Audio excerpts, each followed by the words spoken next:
Hello, hello, hello. How's it going, guys? How's it going? It's your cyber hacker over here, and I hope you're enjoying your weeks. We're back with more Yu-Gi-Oh! Not gonna lie, I actually didn't know what to put in for this week. I kind of already had Sonic Heroes and Final Fantasy decided in my brain because I've been in a massive Final Fantasy 14 mood. So not gonna lie, I kind of just tossed Yu-Gi-Oh! In here because that's what we've been playing for the past couple of weeks anyway. So we're gonna do a bit of that today. I don't know how much ranked. I'll be honest, I haven't been feeling the mood to play Yu-Gi-Oh! I've kind of just been like very like absent-mindedly like, yeah, you know, I'll play a little bit. I haven't been like in the mood. It's probably because of Final Fantasy 14, to be honest. I've been like stuck in playing that game, leveling my classes and jobs and all that on that. So I was like, yeah, you know what, let's play some Yu-Gi-Oh! Yu-Gi-Oh! Is always fun. But I'm thinking of picking up something else to play story-wise alongside the Sonic stuff or Shadow stuff. And I have Doom there. I tried Doom 2016 a while back, but I couldn't get into it. I might give it a second chance. Let's look. I'm gonna look at my Steam library real quick. I do have Kingdom Hearts. I do have Kingdom Hearts there, and part of me does want to play it. I have 1.5 and 2.5 downloaded, and I've never actually, as much as I'm like claim to be the biggest Kingdom Hearts fan, I've never actually finished one properly because I got to the final boss and like that game hasn't aged well in terms of its combat. I got to the gauntlet basically of the final boss and just couldn't get past it for the life of me on normal difficulty. So that might be something I consider playing. I'll have to see what I can do. Like, I have to boot up and like check graphic settings and all that fun stuff. But other than that, I'm considering it. I've got like, what have we got? We've got Kingdom Hearts. I have 1.5, 2.5 downloaded already because I bought it as soon as it came out on Steam. Could do more Street Fighter. Haven't been playing that all that much. I feel like my more competitive games have kind of been getting lost in the lurch. So Yu-Gi-Oh!, Street Fighter, I've kind of just been taking a backseat because I'm always a massive like story gamer, like RPGs and like just games involving some kind of story. And then we're going through Sonic as well, which is basically like a whole thing of like learning the past about Shadow and all that. So we're kind of just like, I'm kind of thinking like, is there anything else I could play? So what do we got? Right, we got Kingdom Hearts. That's on the list. I'll definitely have to I'll actually write these down. We're not going to dive straight into Yu-Gi-Oh! I'm kind of just like, let's figure this out. And then hopefully I'll have something decided by next week. I also have to fix my emotes and stuff like that as well. Hang on, I have like sticky notes here. Excuse me. I have sticky notes here that I can use. Oh yeah, the last thing I wrote down on my sticky notes was the Yokai Watch event, and then I didn't do that event because it was so grindy. Oh, I don't have a pen. I gotta reach. Okay, we're good. Yo, Manaseeker, how's it going? We're doing a quick little thing first before we jump into Yu-Gi-Oh! I wanted this because I haven't been feeling the Yu-Gi-Oh! Mood. I was just saying there that like my more competitive games have kind of been taking a backseat for more story-driven stuff. So I have like I'm looking at my Steam library right now. We're gonna figure this out real quick. What we can play. We're gonna jump in. I won't take too long though. We're gonna jump straight into Yu-Gi-Oh! After this. I'll be labbing again with Salamangreat. And last week I didn't get to do much in terms of labbing or practice because of tech issues, which kind of sucked. So we're looking to be in the clear now, thankfully. Touch wood. Touch wood. What do we get? Yeah, so we got Kingdom Hearts 1, which, like I said, it would be good to finish that on stream because I never did. I can't call myself a Kingdom Hearts fan. I didn't finish the first one. God, the combat just hasn't aged well. I haven't fought Sephiroth either. That could be fun. Right, so we got Kingdom Hearts 1. Because I kind of just shove Yu-Gi-Oh! In here when I have, like, nothing else to do. But it's like, that's not really fair, you know? I know a lot of people like my Yu-Gi-Oh! Content, but I haven't been in the mood for it, so I feel like that definitely affects my content and my commentary and stuff when I'm playing. Right, so we got Kingdom Hearts. I was considering Doom because I tried that. but couldn't, like, I didn't get very far in it. What else we got in my library? I was considering Digimon Story Cyber Sleuth. However, that's a long ass game. That's like 100 hours long, I think. I played Hacker's Memory before I started streaming, so I wouldn't do that one. It'd be the original. But yeah, no, like Final Fantasy 14 has been brain rot. Yo, man, Seeker, how's it going? But yeah, I think I already greeted you, bro. My brain is fizzling. It's like very warm, but also not very warm, and it's like, oh, I'm suffering. Right. I can't even remember what I was saying. Right, we got Doom, Kingdom Hearts. What else we got? I'm trying to think. I don't really think I have much else. I was considering doing Mass Effect on stream, but I actually started playing that on my own time like a couple of months ago. Yeah, in April is when I started playing that. I got to Mass Effect 2, so I did, and then I stopped. But I've already played that game like 5 times. It's quite easy to burn out on Master Duel, especially after a cup. But yeah, I just like... I was so into it when I was getting my platinum. Now I'm just kind of like... I'm kind of fizzled out slightly. Although there is meant to be a stream happening today. I think it's 6 p.m. my time. Or GMT or whatever. Where they're meant to be like showing off Yubel. But I haven't been tuning into the streams and stuff like that. I just like, oh, whatever's coming is coming, right? Yubel could be interesting, but I've never played that deck. And I think it's not like a structured deck that Yubel's getting. I'll say they because it's different from Japanese dub to English dub. But like, I think it's mostly packs like the Salamangreat support. If it was a structure deck, I don't know how they do a Yubel structure deck. Normal booster, yeah. I'm like, I was already struggling to get the extra support I needed for Salamangreat. I am curious though. I've never played a Yubel deck before. But the fact that they're getting support is pretty cool. Okay, but let's quickly.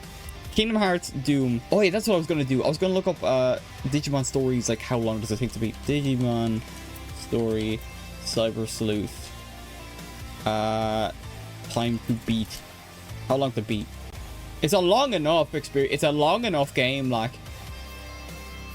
the old stuff is cheap, but the new support changes completely how to play it. Oh wow, yeah. Right, so main story 50.5 hours, main plus side quests 67 hours, completionist that we wouldn't be going for, but completionist run. I'd have to see. I can't check my time on PlayStation when I finished Hacker's Memory because, like, I've been feeling Digimon as well. Like, I was never big into Digimon up until I played, until I watched Kagi Films' Digimon Story Cyber Sleuth playthrough from, like, fully. And that was what got me into Digimon. I still haven't watched the shows or played any other games, except for Hacker's Memory. I played Hacker's Memory during the big virus. I don't know how Twitch likes me saying the full thing, because YouTube doesn't like when you say that specific virus that happened a couple of years ago. So I don't know how Twitch takes it, so I'm being careful. But yeah. Basically, back then, when it was supposed to be a 2-week break, I finished Hacker's Memory, and then it turned out to be 2 years. So, is that longer by any chance? It could be longer, because if Hacker's Memory is longer than Hacker's Memory, let me look it up. So I think I did like a lot. Vocals, oh, it's a cover. I was like, please don't get me copyrighted. Apparently, it's actually shorter.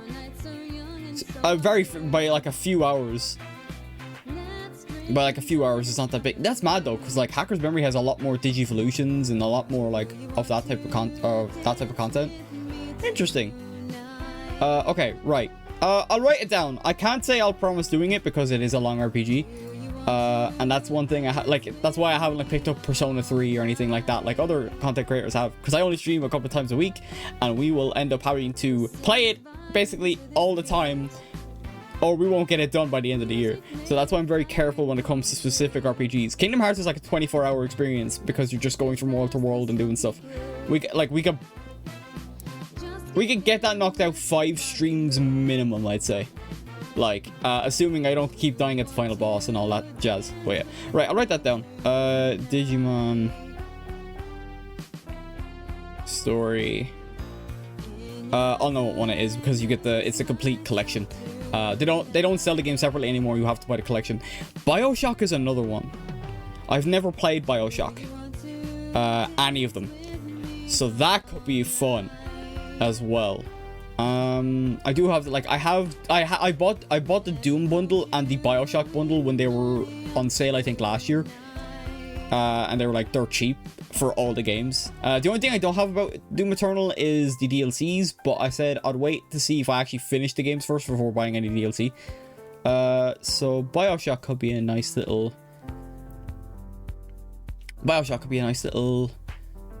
playthrough.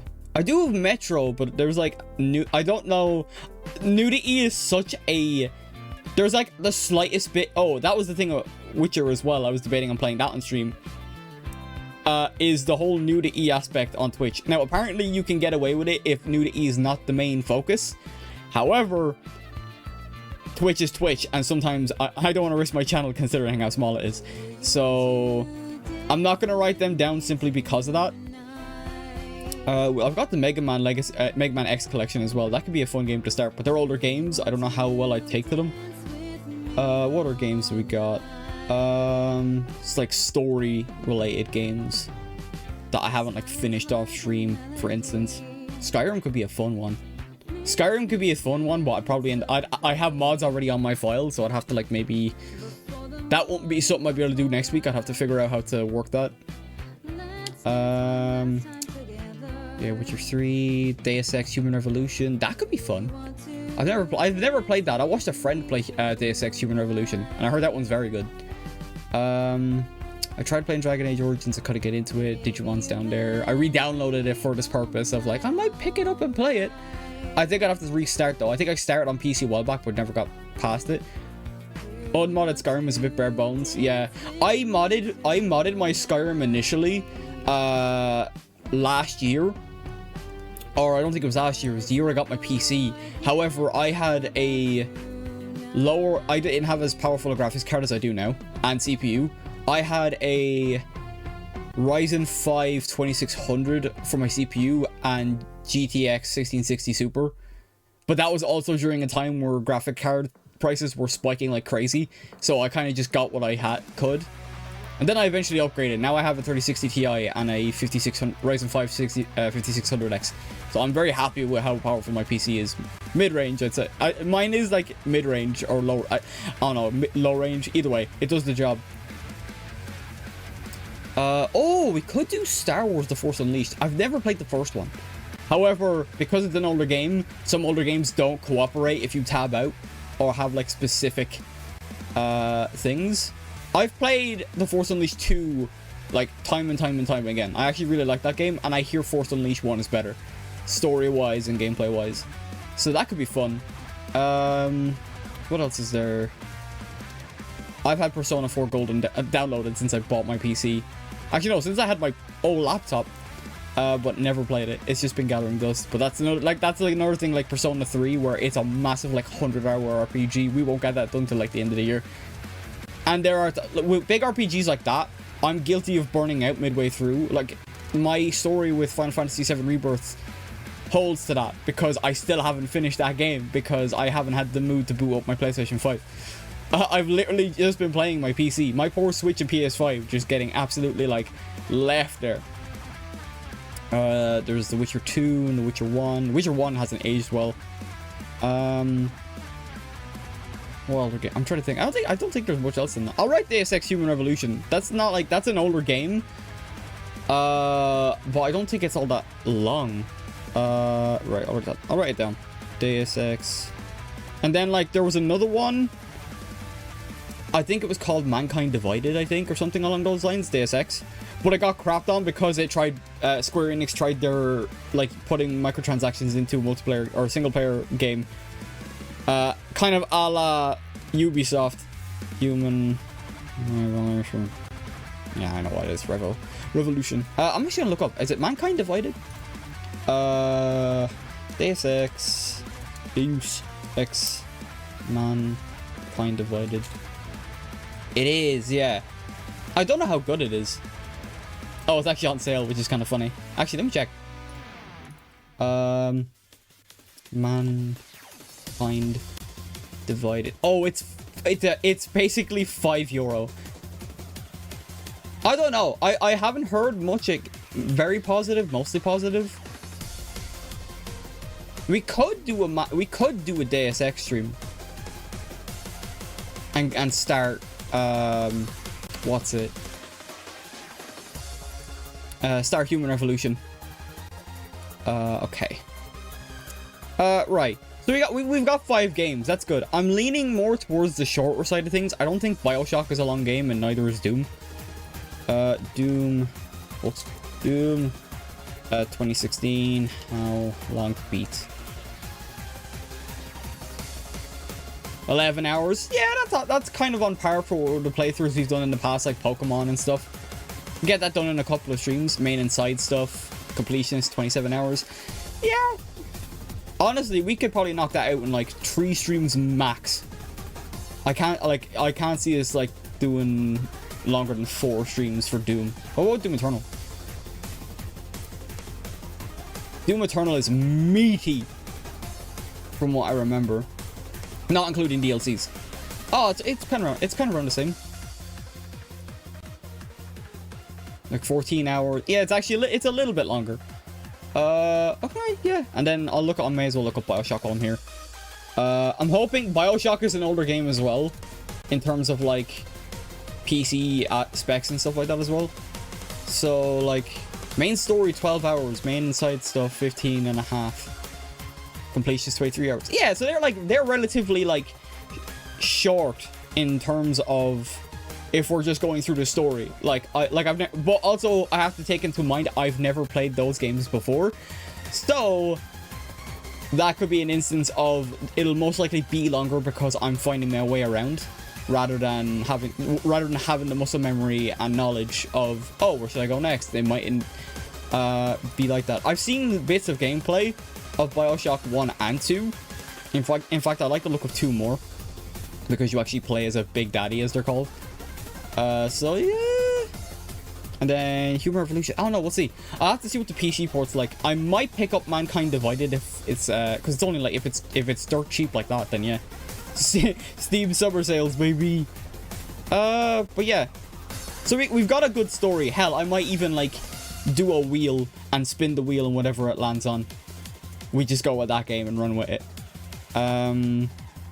Although, like I said, I might take out Digimon because it's... Yeah, you know what? I'll take Digimon out.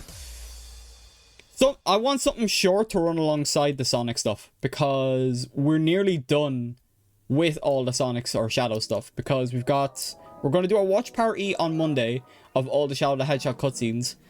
And then the next stream and final stream will be... or for Shadow, will be Project 06. And then we'll watch the cutscenes along with the levels and stuff like that. We'll go along with it. Because all of the levels are there, but all the boss fights aren't in Project 06. So we do need some context. I do want to have the context as we go along. But yeah, so we got 4 games, each of them like short to slightly longer in length. I'll decide something by next week anyway. But Yu-Gi-Oh! Will probably end up taking a break in response to it. Because I just haven't been feeling it. I definitely will be back with Yu-Gi-Oh! Content. You haven't seen the last of it, trust me.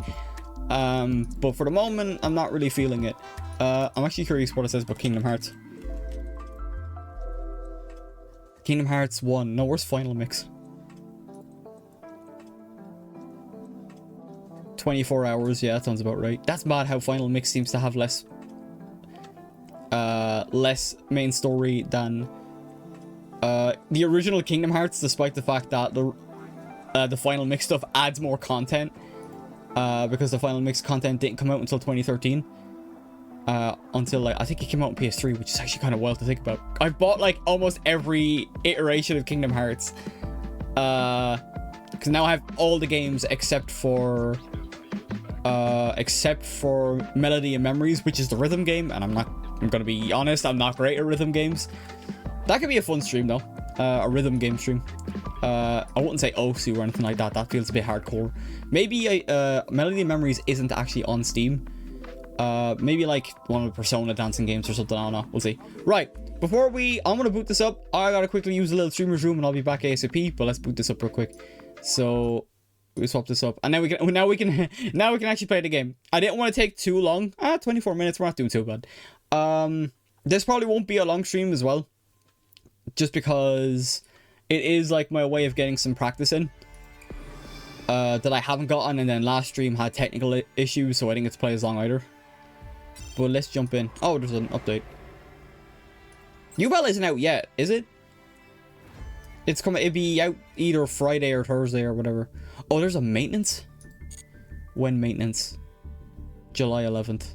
Oh, tomorrow at like 4 o'clock and 7 a.m. Yeah, I'm good. Tomorrow morning. Oh, maybe I should have swapped this around with Final Fantasy in hindsight. But like I said, I probably won't pull for Yubel and stuff like that as well, because if it's packs. What I might do is I'll actually go into the deck list and see what Yubel support there is. At the end of the maintenance, you get Yubel. Okay, that's cool. Alright, that's kind of cool. Right, let me swap us over here, and then I will quickly use the bathroom, and I'll be right back. Oh yeah, I didn't swap the game. I didn't swap the game over from Sonic Heroes on Monday. Oh, balls. Dropped my pen. Alright, cool. Right, I'm going to quickly use the little streamer's room, and then I'll be back, and then we'll take a look at whatever support Yubel has, just out of curiosity. And then we can jump into a couple of casual duels. I want to practice with Salamangre, but I also want to play with some of my other decks as well. It's been a while. Alright, I shall be right back.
I'm back. Oh, where am I? I'm here. Okay, sick. I'm back. Had to double check, because sometimes when I leave, I decide to not work correctly. So I just tend to disappear and never come back. Alright, let's quickly have a gander. Also, I showed off this deck last week.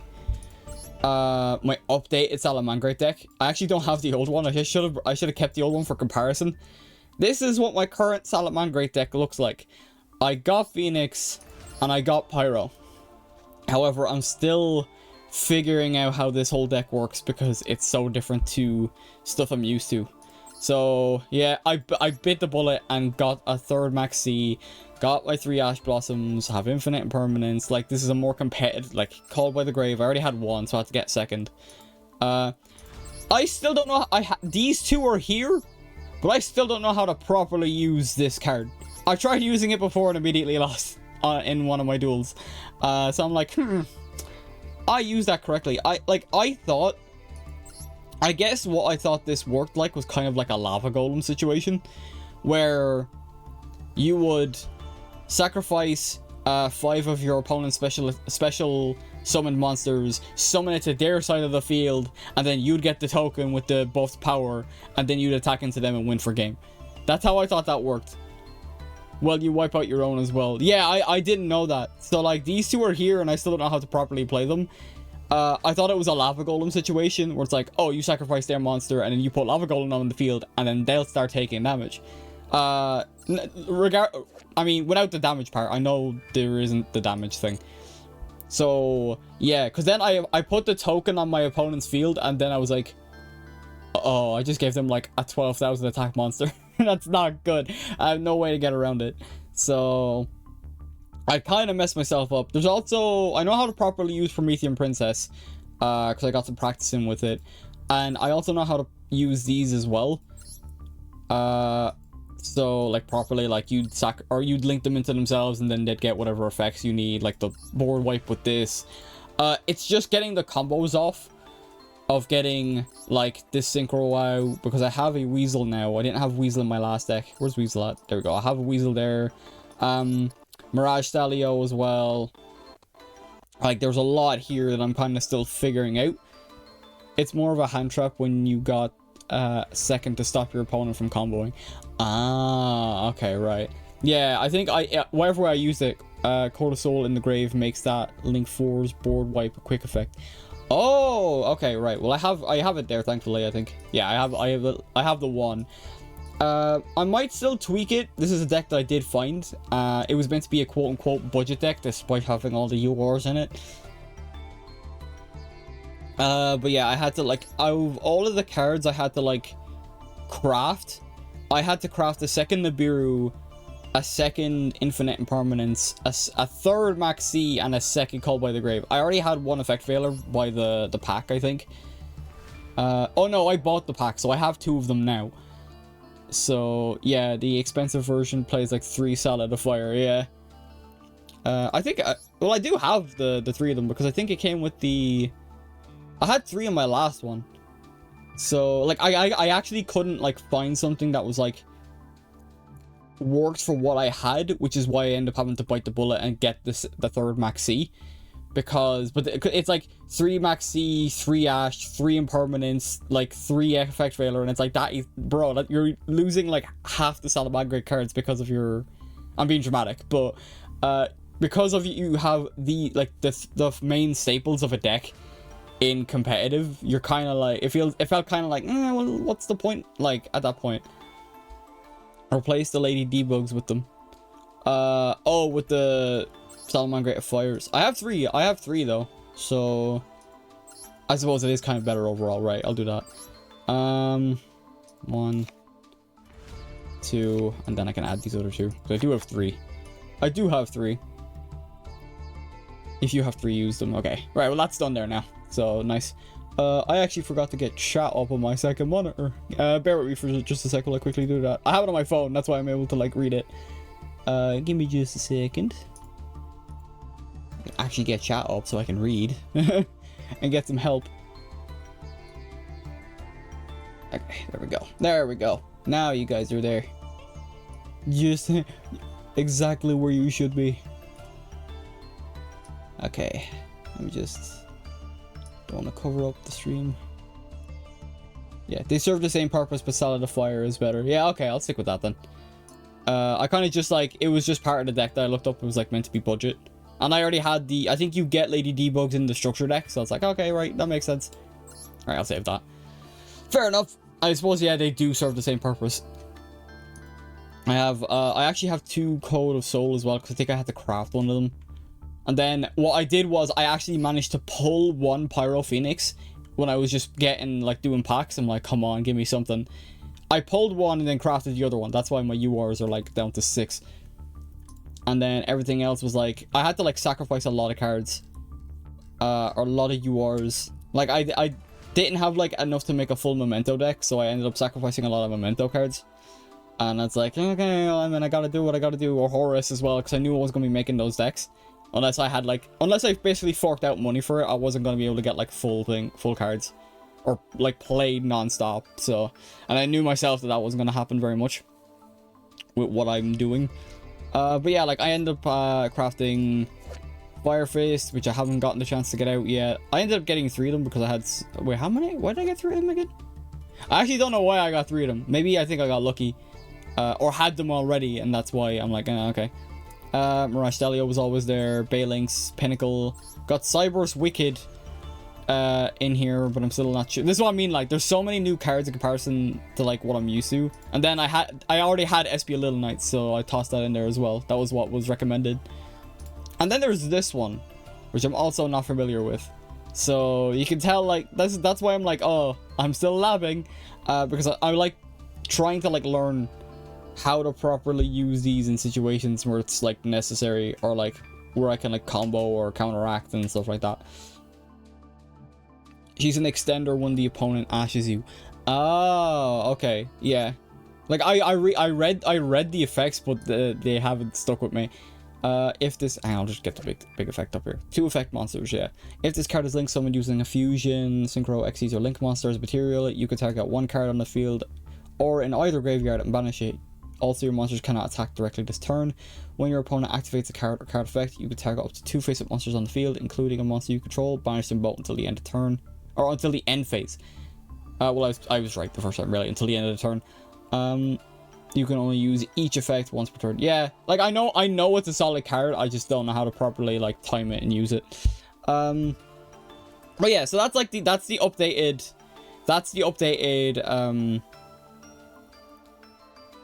Saddlebag Great deck. I am actually curious, do I have a Lava Golem? I don't think I do. I think it's like an SR, yeah. I'm, like, curious, because part of me is thinking, would it be worth it to swap one of these Nibirus out for a Lava Golem? I can't make it. I don't have the materials, unfortunately.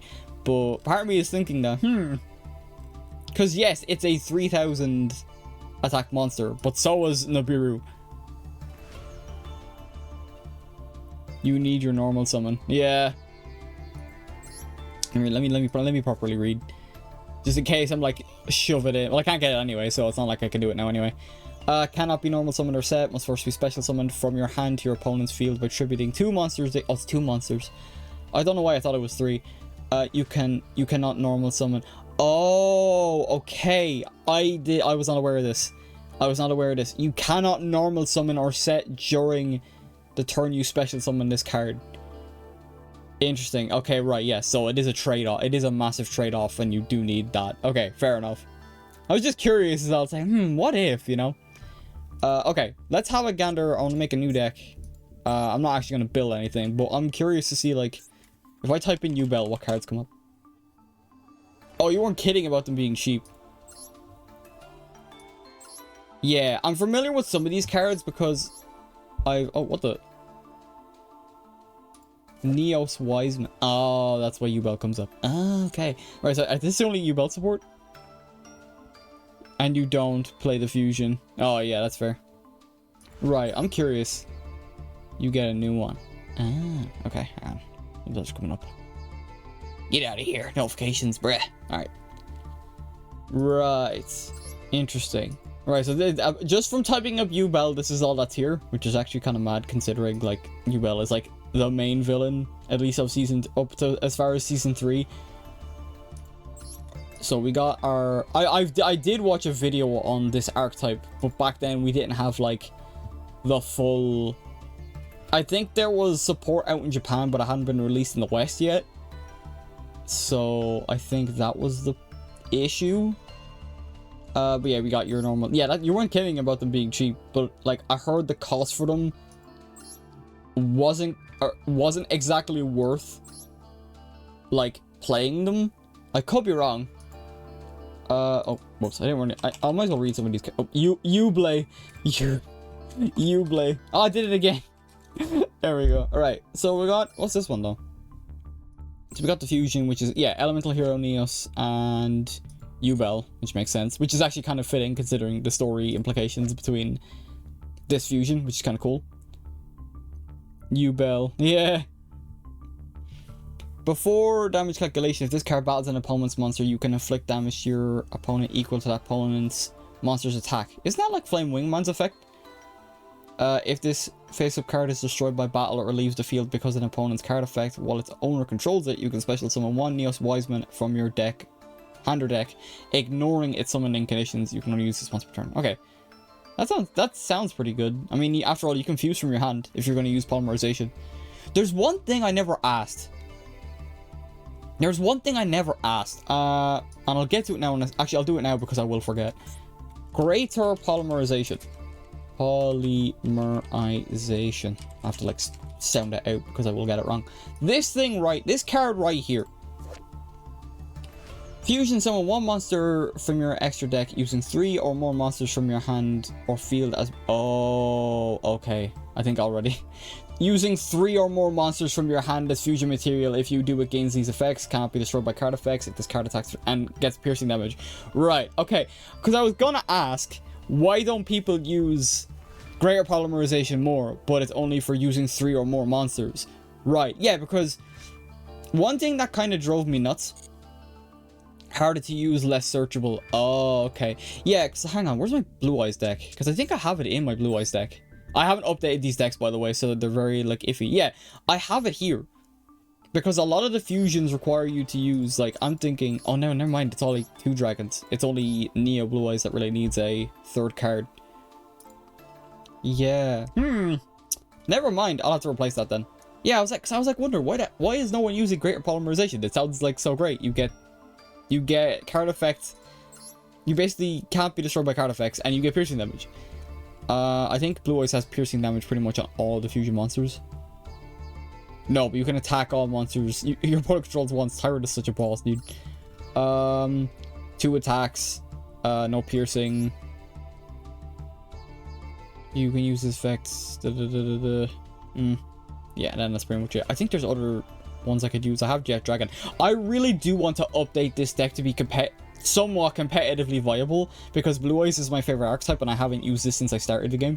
Like, I added Mirror Force, Lightning Storm, I have MST, but I've no Ash Blossom, no Maxi, but I know a lot of Blue Eyes decks that are competitive use Bestial in the deck, so, and I don't have any of those cards, so that's, oh yeah, and I have Regeki as well. Like, I tried to make it, like, I know Mirror Force I don't think is I don't know how often you see it used in ranked, but I just figured it made sense. Oh, Bestials aren't good in the fire meta anymore. Yeah, it's all like Salamangreat and I think Volcanic's currently meta. I could be wrong. So like, it's like normally you see the ones I've seen have been Salamangreats. Not even just fire, but Salamangreat, Labyrinth. There's a couple of other ones as well. I just can't think off the top of my head. I kind of just like repressed half the ones I lost to. And repressed.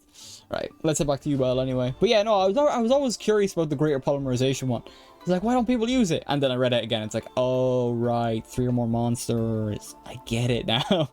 I get it. But yeah, when it comes to my Blue Eyes, I definitely want to try and make it somewhat viable. Like, I definitely want to, like, play it again. It's been too long. Right, so yeah, right, so what have we got? Neos Wiseman. Cannot be normal summoned or set, must be special summoned from your hand by sending 1 face up Elemental Hero Neos and 1 face up Yubel you control to the graveyard. Cannot be destroyed by card effects, that's pretty good. At the end of the damage step, if this card battled an opponent's monster, inflict damage equal to your opponent's attack. Also, you gain life points equal to that monster's defense. That's actually pretty good. Okay, I'm assuming the goal would be... Oh, I just realized this is a UR card. I imagine the goal would be to get this out first. If that gets destroyed, bring this out, because it basically has, like, the same effect. Yeah, bring out one Neos Wise Man, because it has like this exact same effect, except you get the... And it has the same attack as well. Oh, it actually has stronger attack. So yeah, I'd imagine you get the fusion out first, then you get Wise Man out once it gets destroyed or removed from play or whatever. Because it gives you the same effect. And also you can gain life points back, so that makes sense. Mad how this one seems stronger. No one plays the Neos Fusion. You make deck much brickier for no reason. Oh, really? Oh, okay. I didn't know that. I just figured, I suppose, yeah, you're better off just like replacing it with something else and going with this effect, because Neos and Yubel having normal monsters, you rarely see normal monsters anyway. In any deck that I've played against. Hell, like, I think the only deck I really have any normal monsters in is the Blue Eyes deck. Oh, never mind, my Dark Magician one as well. So, but they're like legacy stuff. I think even my Cyber Dark deck has like, is mostly, if not entirely, consisted of effect monsters. a lot of decks are. So yeah, we got the classic Yubel. Yeah, I'm familiar with these three cards because not only the anime, but just because of the video I watched. We might actually watch that video together. That could be fun. I know I'm like not getting much into the actual playing part of things, but I'm kind of just curious. I don't mind chatting about Yu-Gi-Oh! Or Master Duel. Like, I feel like when I play or bring up Master Duel, it doesn't have to be duels, if that makes sense. Like, it can just be like talking about the new support, talking about the cards. Like, I like yapping, I suppose. I'm a yapster at best. You mostly play a level 10 Yubel than the level 11. Oh, so you don't play the level 12. And think the level 11 is at 1. As in, like, limited to 1, or...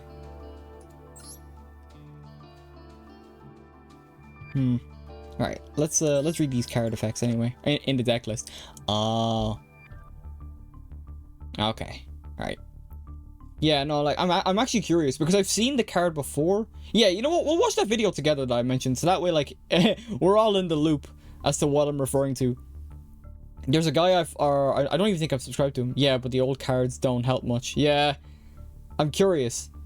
Yeah, we'll watch that video together, because it's I don't know how long it is to understand how the deck works. Yeah, it's an interesting. Yubel's an interesting card and character. I actually really like Yubel a lot, especially considering the backstory. Like, mainly because I have, like, GX was the last anime I watched, or last Yu-Gi-Oh!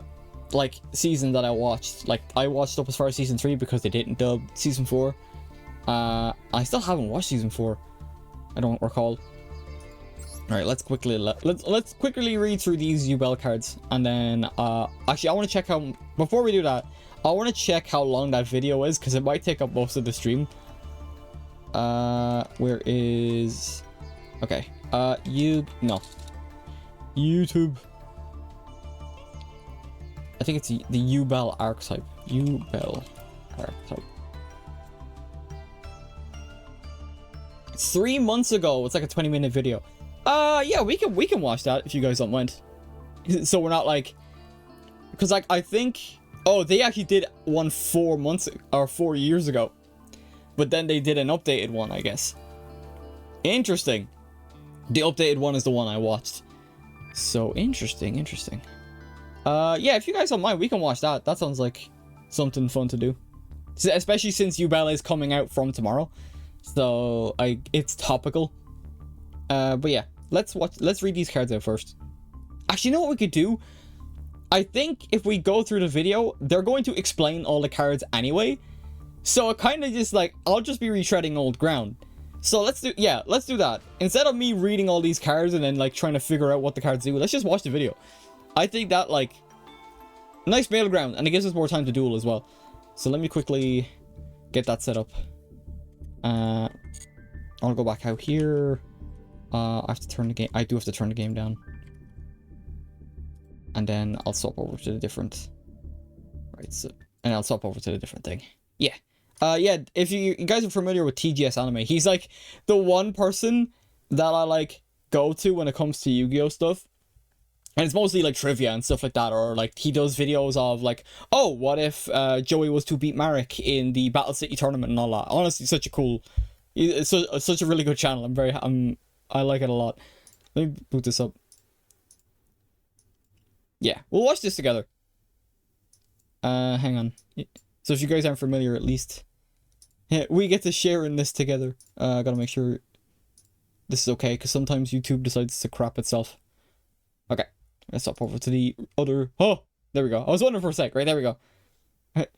This is the reaction scene that I rarely get to use. But yeah.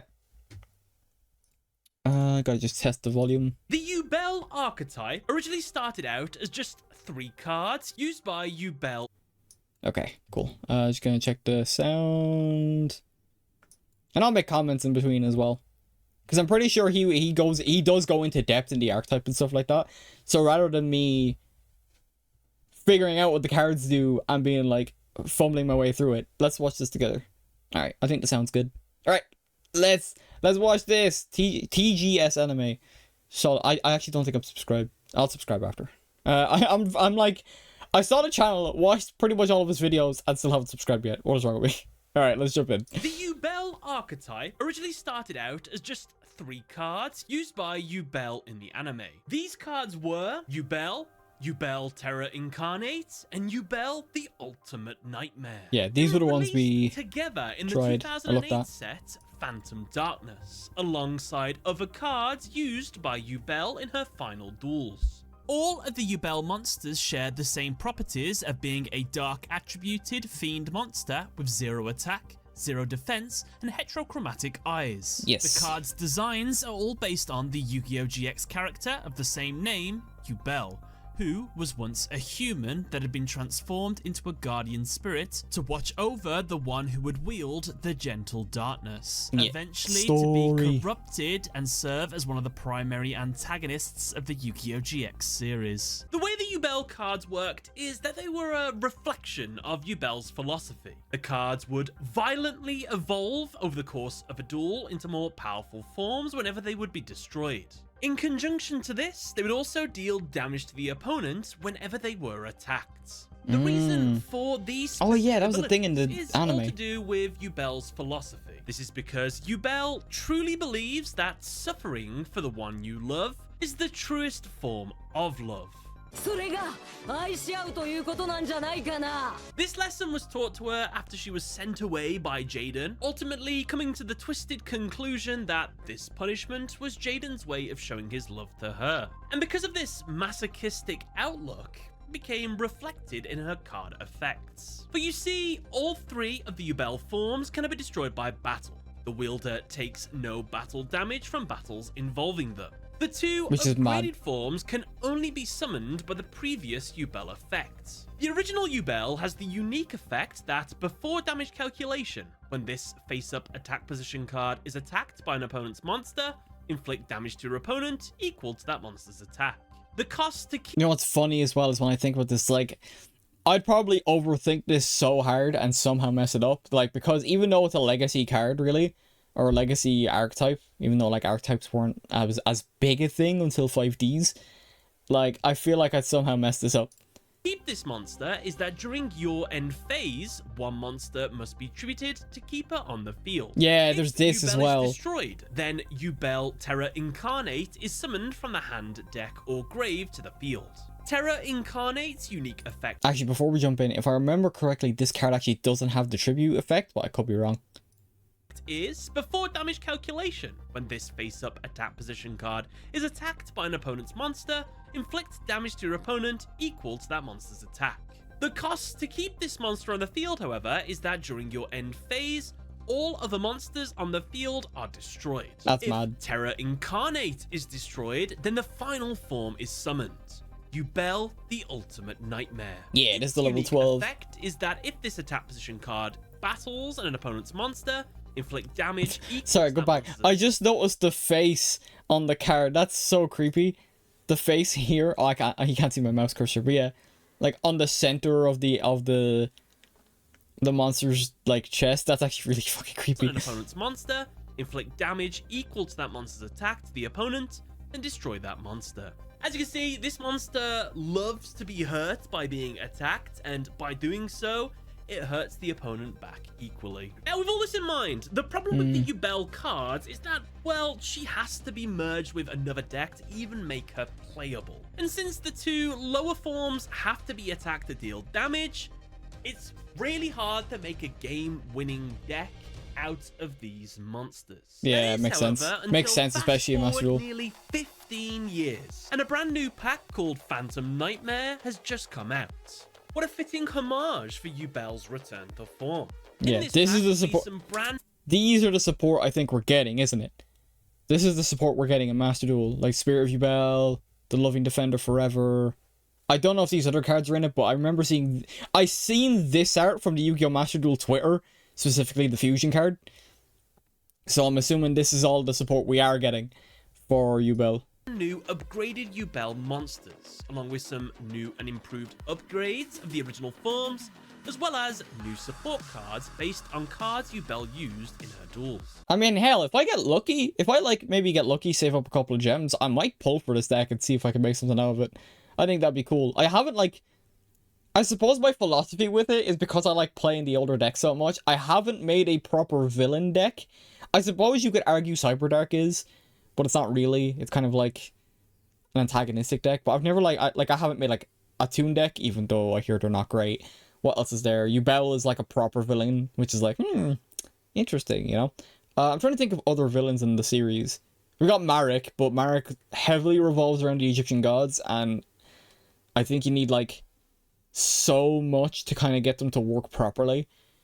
There is support that did come out for the Egyptian gods, but I don't know if I'd really vibe with it. The only Egyptian god I really wanted to make, I wanted to make an obelisk deck a while back. However, I kind of dropped the idea because back then I don't think we had support, and now we do. But I don't have like all of the Egyptian gods and stuff like that as well. I'll have to look it up. I don't think you could really. I think Raw is currently like the best one. I see well, then again, I also see Sphere mode just being tossed around all the time. I think I might just be confusing myself. But it might be something I reconsider, because Obelisk is my favorite Egyptian god, which makes sense because Blue Eyes is my favorite archetype and Kaiba is my favorite character. Very Kaiba coded, but yeah. With these new cards, you can pull off some pretty incredible combos, like forcing all your opponent's monsters into attacking your Yubel for an insta-win in their battle phase, or That's mad. How about fusing with their entire fucking Super Poly, I'd have to craft that, wouldn't I? field, and forcing them to attack into your new Ultimate Yubel fusion form. Or even better, let's put a big monster on the opponent's field for them, so that when we attack into it, not only are we doing hefty damage, but thanks to its effect, we'll get some extra life points all in one go. That's mad. After that little taster, how about we take a look at all the brand new Yubel cards? Yeah, I'm not familiar with all the support, so that's why I figured we watch this. Super Poly is so insane with Yubel. Yeah, I mean, it kind of makes sense considering the story and lore implications. But I'm just like, fuck, I'll have to. It's like the cards like Maxi and Ash Blossom. It's the same philosophy I had when I played Overwatch back in 2016 when it first came out, because everyone was playing Bastion and because it was such an brainless pick up and play character that I just refused out of pride and stubbornness to like pick the character up. So that's kind of like I am a stubborn person when I think about it more. It's like, damn, I really just didn't want to play the game. I didn't want to play the game like everyone else, huh? Damn. But yeah, no, like, so it's like, but like I grew up and learned that, yeah, everyone's playing these things, and if you want to be at least somewhat viably competitive, you have to use these things as well, or at least dip into them a bit more. So yeah, so Super Poly, I don't see, well, like, it could be in higher ranks, but I haven't seen Super Poly all that much in rank, to be fair. But yeah, no, like, Super Poly is one of those cards where it's like, oh, I hate that card. I think it got used on me during one of my Cyberdark duels. It really annoyed me, but it is what it is. It is what it is. It's one of those cards you don't see often, and when you do, it's like, what? Like, my combo, all gone. Like, bro, it fell off a bit, and of course needs extra deck space. Yeah. Yeah, because, like, a lot of people, I don't know. I've seen people run 3. I don't know if 3 is the max or if people run 2, but I think I've seen people running 3 in Master Duel at least. But yeah, now we're getting into the new Yubel support, so let's figure this out. Yeah, I'll have to check how much I think Super Poly is a UR card, so that might be tricky. Well, I have to get back to work for a few more hours. Maybe see you later. Yeah, no problem. Take it easy, Mana Seeker. I will say this is going to be a shorter stream, so I mightn't be live in the next, like, hour and a half. We're kind of just chilling out today. Learning more about Yubel and the deck and stuff like that as well. We might get some games in. But either way, have a good work. I hope works is easy. Thanks for stopping by. We're going to keep watching this anyway. Learn more about Yubel. So yeah, let's go. Starting first with Spirits of Yubel. Cannot be destroyed by battle. You take no damage from battles involving this card. If this card is destroyed, you can special summon one of your Yubels that is banished or in your hand, deck, or grave. When an opponent's monster declares an attack, you can special summon this card from your hand. If this card is special summoned, you can add to your hand or set one spell or trap from your deck that mentions Yubel. This monster is not only the superior retrained version of the original Yubel form, but is also a clever homage to the symbol of Jaden's deck, Elemental Hero Neos. Oh. あなたのデッキの象徴がブラックマジシャンなら、俺のデッキの象徴、それがエレメンタルヒーロー Neos. More specifically, based on her name and appearance, it's not Elemental Hero Neos she's based on, but Elemental Hero Spirit of Neos. That Now, makes sense. It's worth Yeah, that mentioning does make the sense. original Yubel's artwork was censored, but not in a way you might expect, as the OCG and TCG have identical designs. However, it is with the anime to OCG designs that has received a change. For you see, the monster was given a grey skin suit to cover more of her body. And of course, the dubbed version of the anime was censored too by adding more coverings to the design too. Oh, that's not the only God, yeah, I was familiar with the censoring. It just looks janky in movement. For you see, the monster was given a grey skin suit to cover more of her body.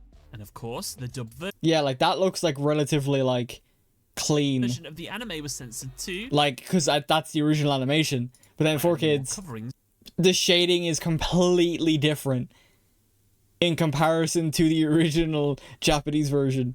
And I watched the dub, so of course I didn't notice it at first, but then when you learn more, it's like, this guy is, like I said, made so much like trivia videos and what ifs and stuff like that, solid videos, like, and then like, but now you see it in motion, it's like, oh, this does not look good. This does not look good in the slightest. The shading is completely off in comparison to the rest of like Yubel's like character design. It just looks off, and it's very jarring once you're aware of it as well. So yeah. Alright, let's continue. Design too. That's not the only censorship to the anime though. The nature of Yubel's gender is brought up often when discussing the character, and though at the end of the day, doesn't really matter since it's not integral to the story, it is worth taking a second look at how the dub and sub differ in Yubel's portrayal. For instance, in the original Japanese, Yubel in human form speaks with an androgynous tone, but is referenced with the male Japanese pronoun of boku. After transforming, Yubel's body is split with male and female features. Yubel also has two differing voices in this form that alternate between a male and a female voice. 10代君の心がやっと僕に届いた In this form, Japanese Yubel would continue to use male pronouns when describing themselves, with other characters throughout the series addressing Yubel as both a male and a female. The takeaway from this is it is made very unclear intentionally, as this means Yubel should be considered 50% male and 50% female, to possibly reference something from Hinduism called Ardhana Rishvara, which was where two Hindu deities combined together to become a deity that was half male and half female, equally split down the middle. In conjunction, the international dub, however, doesn't seem to know what it wants to do with Yubel, since instead, the dub has Yubel in the past speak with a male-sounding voice. Please, my king, let that person be me. Then, after transforming, it becomes distinctly female. Yeah. And when our names are called, we will fight the waves of chaos and save the world. From this point, throughout the entire... And all I can hear is Morgana from Persona 5 in the dub now. Like, that's all I can hear, because it's the same voice actress that portrays both. Of the series, Yubel is referred to as a she. As well, her design is altered, so her male side's pectoral is replaced with a female breast. Yeah, that's like that this is like early 2000s as well. So such concepts that like might be seen as more like, I guess the topic would be very uncomfortable, so to speak, for those back then. I feel like the topic would kind of be lauded or lauded a lot more today. Like, oh, this is a very interesting character design, and it is. Like, the Japanese stick to it. Honestly, it's very cool. It's a very cool idea. The fact that the Japanese the Japanese original portrayal, I should say, is that it is very, very like androgynous. They don't like lean one way or the other. So that is a cool one. But 4Kids then immediately is like, nope, we gotta put Yubel in a box. We gotta make sure that like they're not anything that like might stress out the kids, I suppose. I don't know. I wonder what the discussion was in the boardroom, because 4Kids has made some dumb like censorship stuff before, but I don't know. Yeah, I don't know. I'm not knowledgeable enough on the topic to kind of like give a proper judgment on it, but like I kind of wish they would have stuck with it, because if you're a kid watching this, you're really not going to care. If you're like, I can't even remember how old I was when I was watching GX for the first time and then saw Yubel. Like, well, obviously I seen the dub, so I wouldn't have thought nothing of it. And I guarantee you, if I had saw the original, I probably would have thought nothing of it either. I probably would have copped the switching of voices, like going from male to female, and been like, huh, I probably would have thought that was weird and then move on. But that's what the gist of it. Like, it's just like, just kind of a weird decision, but also early 2000s, what are you gonna do? So yeah, those were the alterations between Japanese Yubel and dub Yubel. Now, while we'd only get one Yubel main deck upgrade, to modernize the archetype, we would have to get some extra deck versions of these cards.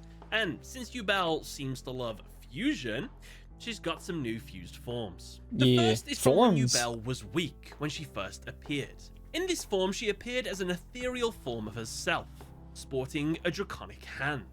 This weakened version of her is depicted in the card Phantom of Yubel. It requires one Yubel monster plus one Fiend monster with I do not think this card exists in the TCG yet, and I don't well, actually, if it was Phantom of Yubel, it would have showed up in Master Duel, so I don't even think we've gotten this card yet.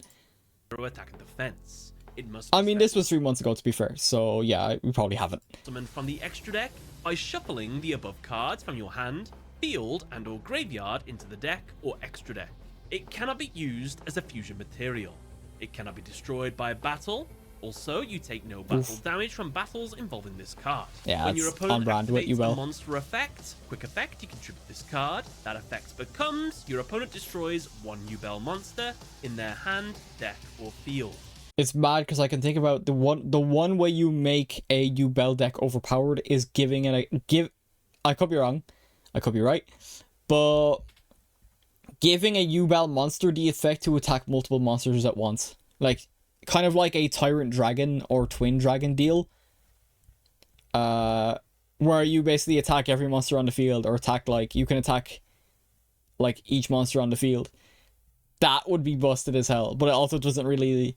I mean, it does. The idea in my head fits with a Yubel deck, but I can also understand how absolutely fucking busted that would be in the same place.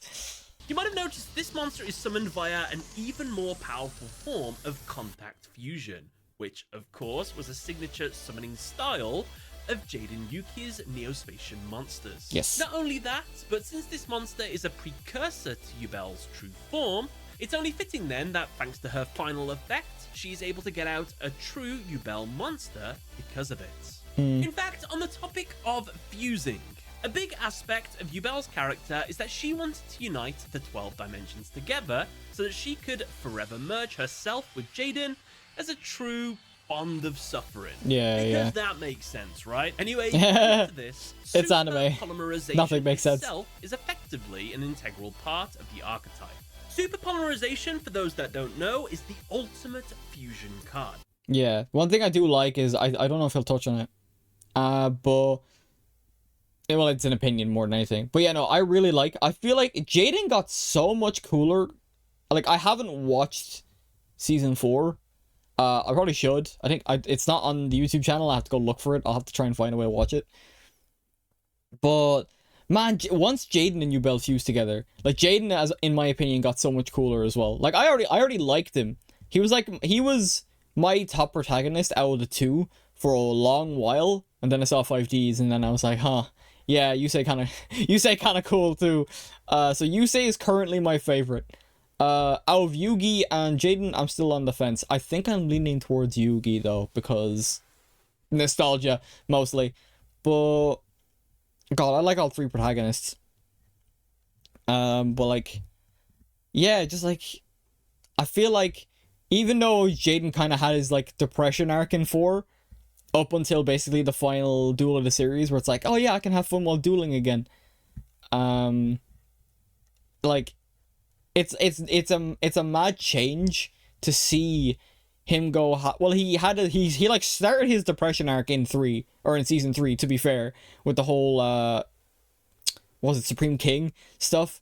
So, and it's like, and then like once he fights Yubel, it's like, oh well, man, dueling really isn't that fun anymore. I think if I remember correctly, in the start of season 4, just from bits I've seen, he basically wants to get duels over and done with quicker.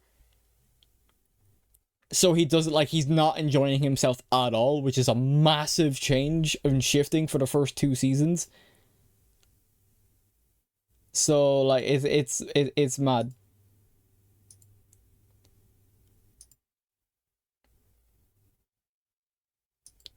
Hang on. Sorry, something's coming up there. Hang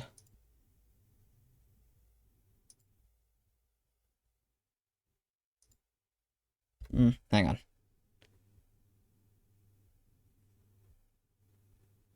There we go. Okay. Sorry, something's coming up there. On my OBS. I had to fix that. Alright, cool. Right. I forgot what I was talking about now. But let's continue on. It was made by Sakurai. Alright, yeah. Basically, I thought Jaden was cooler in season 4 when he finished up in season 4, because apparently, like, he grew to love dueling again, and it's very cool. And it's a very good story arc, even though people clown on Jaden for being this happy-go-lucky dude, even though he gets really good story development and character development. But yeah, moving on.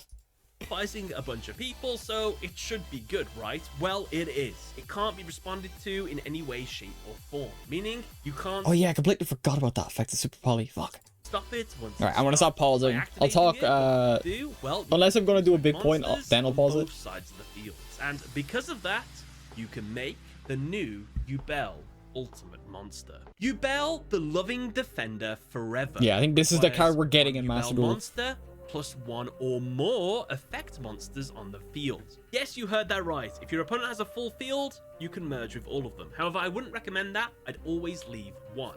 Why? Well, let's take... Yeah, getting ready to play the new Yubel tomorrow.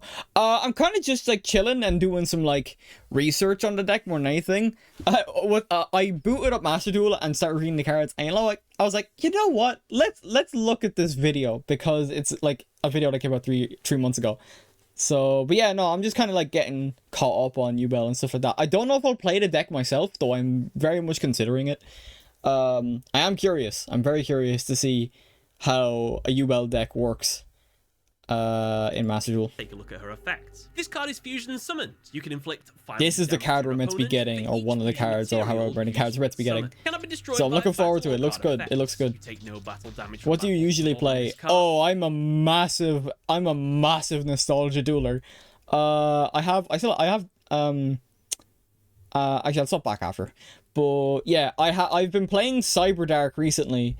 I'm very much baked into the nostalgia part. I only picked up Salamangre. I'm still getting used to it though. But I play Blue Eye. I play your legacy decks. Like, I play Blue Eyes. I play Dragon. Dark Magician is a recent one as well. Gaia is currently my favorite. I love playing a Gaia deck. It's so fun to play.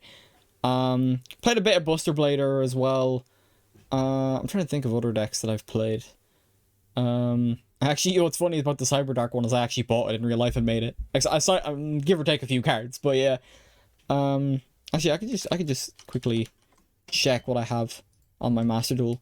Yeah, so I only picked up Salamangre, Gaia, Cyber Dark, Dark Magician, Buster Blader, and Blue Eyes. Yeah, so like mostly legacy decks is what my jam is. So like that's why I'm more interested in Yubel, because Yubel is like a legacy kind of thing. Are you doing okay on the ladder? Those decks are fine, but they're a bit slow. Oh, I'm not too worried. I'm not really too fussed about ranked all that much. I kind of just play for the sake of playing it. So, I did get as far as platinum for the first time using like a combination of those decks. Like, if Cyberdark didn't get me far enough, I'd swap to Gaia. Gaia's pulled me through a lot. I really love my Gaia deck, despite the fact that there's like no Ash Blossoms or Maxis in those decks. Yubel play nearly no old cards, mostly only reworks for Samsara. Yeah, that's what I'm thinking is like, because even I haven't been playing Blue Eyes all that much because of the fact that it's not updated. It's very out of date. It's also one I crafted, so I myself rather than looking one up and using someone else's deck list. So I definitely need to update my Blue Eyes specifically because it's my favorite archetype. I was just saying earlier, it's kind of I'm Kaiba coded as hell because Blue Eyes is my favorite archetype, Obelisk is my favorite Egyptian god, and then Kaiba is my favorite character. So at least out of the original series. Favorite protagonist is Yusei from 5Ds because, man, he's just cool. He's very cool. But yeah, so I'm kind of like looking at Yubel because it's like, it's an older deck. I know it doesn't have support now, but because it's getting support, it makes me interested. But I was also thinking of making a Galaxy Eyes deck as well, since we got the structure decks for those. So I do have other stuff in mind, and Salamangreat is like the only modern deck I've decided to pick up and try to play. I'm still learning how to play it though. Because it's different. It's very different to what I'm used to. Well, yeah. Okay, Galaxy Eyes became really cheap. Yeah, just because of the structure decks, yeah.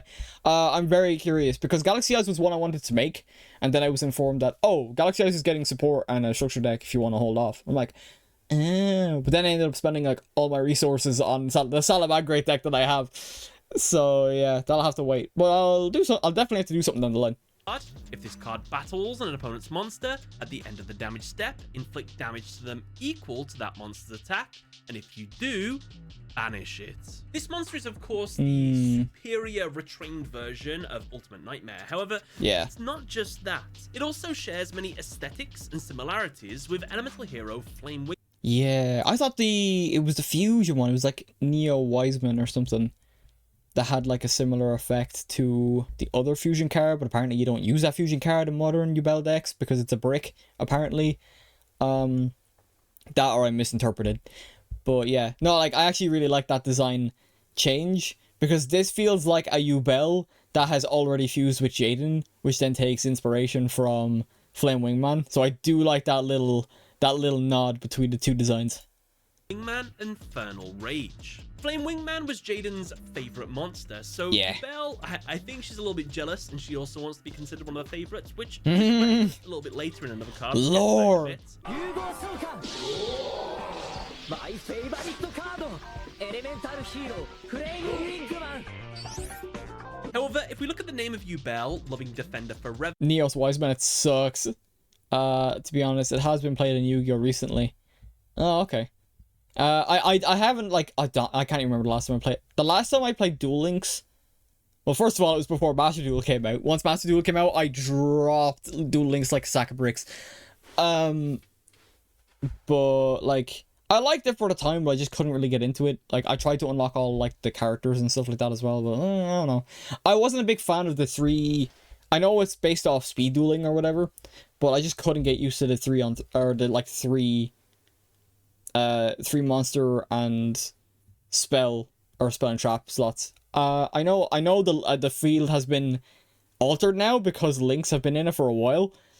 But even then, I feel like that was just kind of like, I still struggle with links. It's the one, like, I don't, maybe saying struggling with it is a bit much, but I'm still like getting used to it because my Salamangreat deck is majorly links.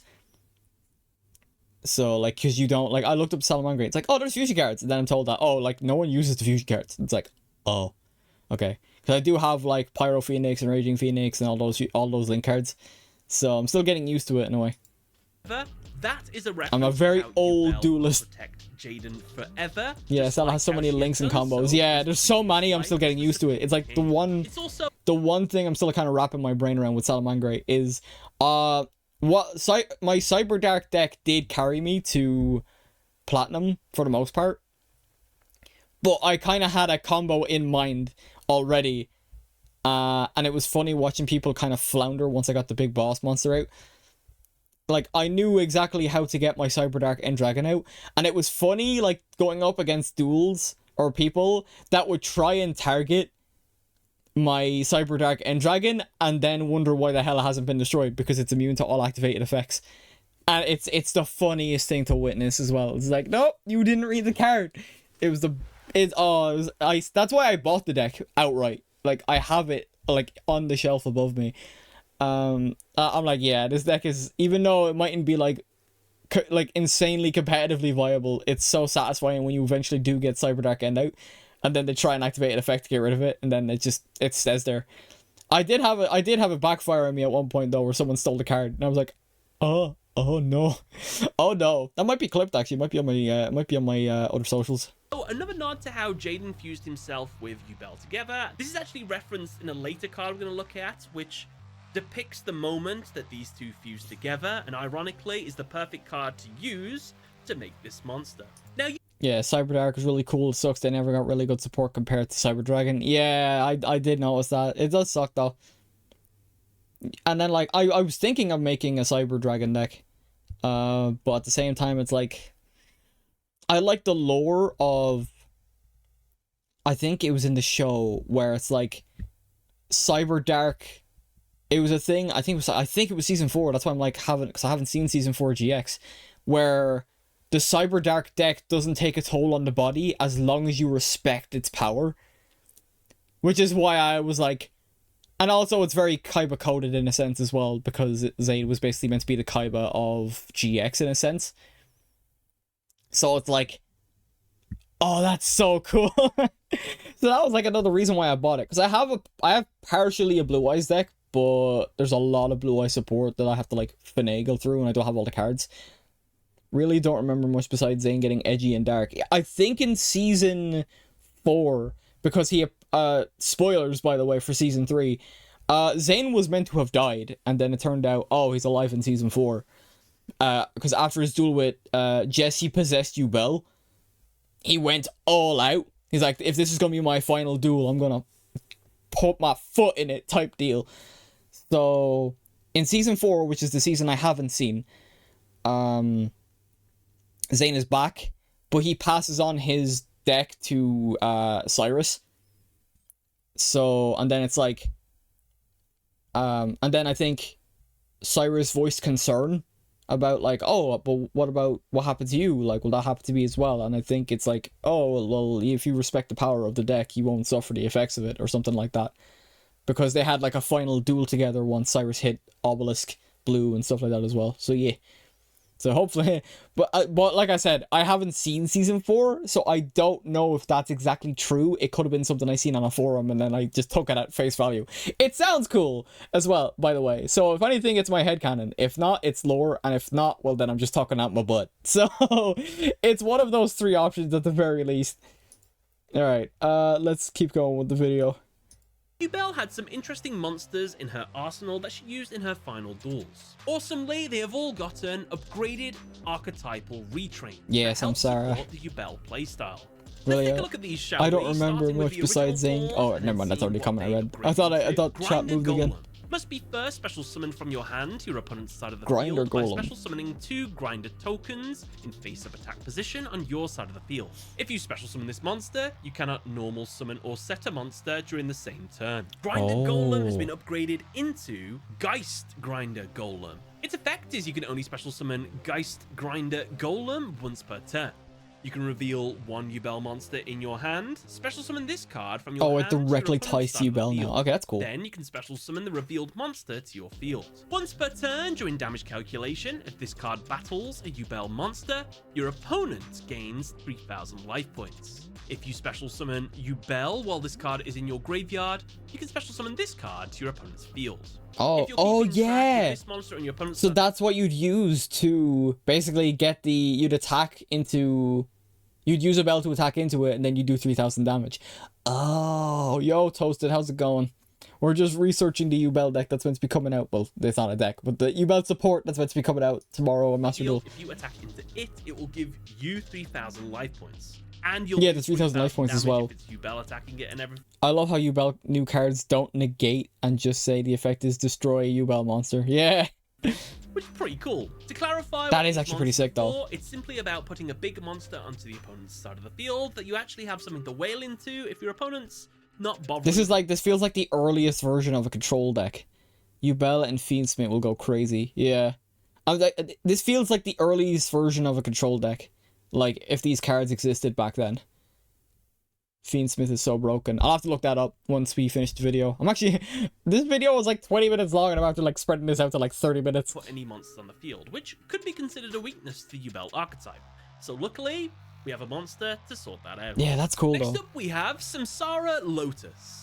Its effect was during your end phase, if you control no spell or trap cards, you can special summon this card from your graveyard in face-up attack position. Yeah, these are the This cards we card's saw in the controller anime. Takes 1000 damage during each of their standby phases. Or a version of these cards. Samsara Lotus has been upgraded into Samsara D-Lotus. Oh, that's cool. Its effect It is has you Yubel's can hand. That's actually kind of summon cool. One Yubel monster from your deck. During your opponent's turn, when a monster effect is activated while you control a Yubel monster, quick effect, you contribute this card. The activated effect becomes destroy one Yubel monster on the field. During your end phase, if you control Yubel and this card is in your graveyard, you can add this card to your hand or special summon it. That's mad. Fiendsmith will likely make the format go from tier 0 to tier -1, to be honest. It's that strong? Dear God. Is it? Hang on. Are Fiendsmith in the game or is it coming with the support? Fiendsmith. No cards. Ah, unless I spelled it wrong. Come on, get rid of it. Fiendsmith's coming with the support. Okay, yeah, that's gonna... If it's as strong as you guys are saying in chat, then it's probably going to be insane. I might see if I can make a Yubel deck, but since it's all booster packs, it might be a little bit trickier. The point of these monsters for the Yubel... Like the Yubel cards, like the older ones, they're like rares and normals, which is like, yeah, they're easy to craft, but the new support... we'll have to see. archetype is simply that if you've got the original Yubel on the field and you need to... Oh, I'm gonna see so much Super Poly in ranked, am I? Oh my god, you can read the Fiendsmith cards after this. I'll have to look it up, yeah. Cost? Well, you can just bring back one of these. Didn't do much phase, dueling, but I do not mind delete it, researching. and you've paid the cost. Pretty cool. Even though I'm not Grave going to be playing much Yu-Gi-Oh! Master Duel on stream after this one. I still want to be at least somewhat up to date. Because I guarantee you the next time I play this game on stream, it's going to be like, the meta's going to have shifted so much. Its effect is if this card is destroyed by a battle and sent to the graveyard, target one card on the field, destroy that target. Grave Squirmer is upgraded into Infernal Grave Squirmer. If you control Nice. a fiend monster, quick effect, you can special summon this card from your hand. Then you can destroy one monster you control that is Yubel or mentions it. Yeah. You can banish this card from Lots your of searching, graveyard, special which is summon good, one to be fiend honest. monster, which You is need a attack search defense from your hand or graveyard in this except day and age. Infernal Grave Squirmer. What's the point of these monsters? Well, it is simply a very easy way to destroy your Yubel monster if you want to upgrade it into its next form. Moving on to the spells and traps, the first card we're going to talk about is a card that I used to really like, and I always tried to make it work, but it's just too slow, and it takes good cards out of your deck, and if you don't get them in time... The card anyway is Spell Chronicle. Its effect is activate this card by sending your entire hand to the graveyard. Banish 5 spells/traps from your deck. Each time your opponent activates a spell card, place 1 Chronicle counter on this card. You can remove 2 Chronicle counters from this card. Your opponent chooses 1 card banished by this card's effect for you to add to your hand. If this face-up card in the spell and trap zone leaves the field, you take 500 damage for each card currently banished by this card's effect. It's been a while since I've heard that effect. I've kind of forgot that you had to get rid of your entire hand to use this ability. Oh yeah, getting rid of your hand is a bit much. Spell Chronicle has been upgraded into Mature Chronicle. Its effect is Oh. a Yubel monster and or a monster that mentions Yubel is special summoned. Place 1 Chronicle counter on this card. You can remove up to 5 Chronicle counters from this card you control to activate one of these effects. 1 counter. Oh yeah, okay, so Super Poly is a definite need if this is going to be run in Master Duel. So I don't know if all these cards that he's mentioning are coming to Master Duel as well. I'm going to see so much Super Poly that's going to destroy me, destroy my soul. He's going to go through. I was going to read the effects out, but he's going to go through them anyway. Special summon 1 Yubel from your grave. 2 counters, add one of your banished cards to your hand. 3 counters, banish 1 card from your deck. 4 counters, destroy 1 card on the field. 5 counters, add 1 super polymerization. I just realized though, 5 counters. Does this have any innate effects? Let me just reread. Each time a monster special summon a Yubel monster mentions place 1 chronicle counter, you can remove yeah, it doesn't have any innate effects. So an MST can get rid of this very easily.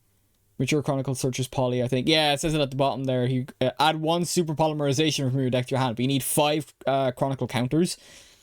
But if it has if you've no way of protecting this card, it's gonna get destroyed. It's gonna get targeted so fast. You're not gonna get that off. I can't see you being able to get it off unless you have some way of protecting this card on the field. From your deck to your hand. The main point of these cards in the original series, and I don't know how easy it is. I mean, it's special summoning like cards that even say Yubel in its effect. You get a counter, so it might be easier than I'm thinking, but I can't imagine it being easy, especially since you're searching for basically the ultimate polymerization card. So I don't know, we'll see. Pretty much now is basically that final effect. Most people don't run MST these days. If people play back row removal, it'll likely be Cosmic. Yeah, or like Harpy's Feather Duster or something like. I just use MST as like an example, since it's like it's gone regardless. That's what my point was. People will target it so quick or remove the entire back row. Original form in the anime. With this, it's basically it. Get super polymerization, merge with your opponent's monsters, win the duel. Finally, we have some brand new cards to support the deck. Starting first with the field spell, Nightmare Throne. When this card resolves, you can take 1 fiend monster with that's sick art. From your deck. That looks really and good. Either add it to your hand or destroy it. Once per turn, if a face-up Yubel monster you control leaves the field by card effect, literally just vibing. And one of your Yubel monsters that is banished or in your deck or graveyard, and is 1 original level higher or lower than one of those monsters that left the field. Then you can special summon the added monster, ignoring its summoning conditions. This card is referencing the throne that Yubel sits on in the... Yeah, I was thinking. Nightmare Pain. During your main phase, you can destroy 1 dark monster in your hand or face up on your field, and if you do, add 1 Yubel or 1 card that mentions it from your deck to your hand, except Nightmare Pain. While you control any Yubel monster... Oh, I just noticed, this card doesn't have the censoring on it. This card doesn't have the censoring on it that the original Yubel card has, because, like, the Yubel has, like, basically where the pectoral was covered by, like, a grey bodysuit, so that way, like, it didn't have to be quote-unquote censored. This one doesn't have that. Oh, interesting. I mean, most don't play Duster due to most powerful decks actually benefiting from destruction, so Cosmic overall has more usage. Yeah. I'm not too familiar with Cosmic. I'm just, like, thinking of the cards that, like, come to mind first more than anything. It's like, like I said, I say OG, but I'm, like, nostalgia dueler, so like MST, Harpy's Feather Duster, like they're the cards that I think of first when it comes to back row removal. So yeah. Monsters must attack them if able. Your opponent takes any battle damage you would have taken from battles involving your Yubel monsters instead. Nightmare Pain is a reference to the effect name of when Yubel forces the opponent's monster into attacking it. Yeah. Nightmare Pain's ability is what the anime ability Oh, yeah, the thorns. Interesting. Where it just forced the opponent's monsters to attack into it as well. Yubel could be insane. Off this deck. Cosmic has the ability that says pay 1,000 life points and banish a spell or trap. Oh, okay, yeah, I can see then why Cosmic is like the go-to. Special summon one of your Yubel monsters that is banished or in your graveyard. Neither player can activate cards or effects when it is special summoned. If you control Yubel, discard 1 card, then send this face-up card from your spell and trap zone to the graveyard. God, all these cards sound pretty damn good, to be fair. Monsters from either field as a material, including we might see more Yubel going around. Straight away, Eternal Favorite is basically which completely clashes with my fighting style. That's brute force and everything, like brute force. So I'm probably gonna have to try and master my Salamangreat deck for field wipes and stuff like that. Even my Gaia deck is brute force. That is my entire strategy when it comes to dueling, even including a master duel. So yeah, definitely gonna have to try and work around that, especially if Yubel does become popular and more seen in rank. Polymerization, but in archetype version. Obviously, you can respond to this one, but it's really cool. The artwork itself is a reference to Oh, Yubel and I didn't even see that it was Jaden. I thought she was like kind of covered up with the wings. I didn't even see Jaden there. That's actually very good, neat detail. Jaden fused with super polymerization. 二つの魂は一 Yubel, due to Fiendsmith, will for sure see competitive play. I'm gonna look up Fiendsmith after this and get a couple of reads in. つになってもう決して離れることはないんだね。僕は今君の愛と力に包まれている。 Alright, there's the glow as well. 共に戦おう。宇宙を破滅に導く光の波動と。 And this card's name of Eternal Favorite could be a reference to how, in the anime, while Elemental Hero Flame Wingman is Jaden's favorite card, Yubel will essentially be his eternal favorite forever. In fact, speaking of the anime, there's two I mean, they wacky fuse, Yubel literally, cards so. we haven't mentioned. In the duel between Jaden and the Darkness, when the Darkness stole Yubel from Jaden, Jaden used super polymerization to fuse all three of his spirit monsters together. Elemental hero Neos, Yubel, and he discarded his wing Karibo in order to use the effect. This combination created Neos Wise Man. Yeah, this is the I think this is Set season 4 must be stuff. special summon from your hand by sending one face-up Elemental hero Neos and one face-up Yubel. Yeah, I feel like this might be seen. I imagine this might be seen with play, but it's like you have to have Neos and Yubel, which could be a brick. So, and if Fiendsmith's gonna be like, if Fiendsmith is as powerful as you guys are saying, this might not actually see use at all. But I imagine maybe for kind of a budget Yubel deck, because it's cheap enough to make. The fusion apparently is like not all that great, so you're better off just using this one. But I don't know, maybe we'll see.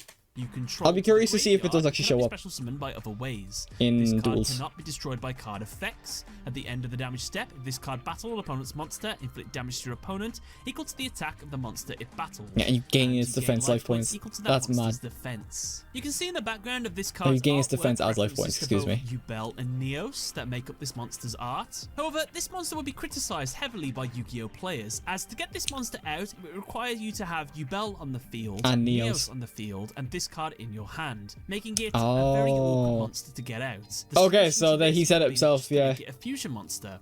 It's kind of a Problem struggle. solved. And 10 years later, they would solve this with the monster Elemental Hero Neos Krieger. Requires Elemental Hero Neos and Yubel. Must be fusion summoned. Before damage calculation, if this card battles... Yeah, the only problem I feel this card would pose is having to have Elemental Hero Neos in the deck.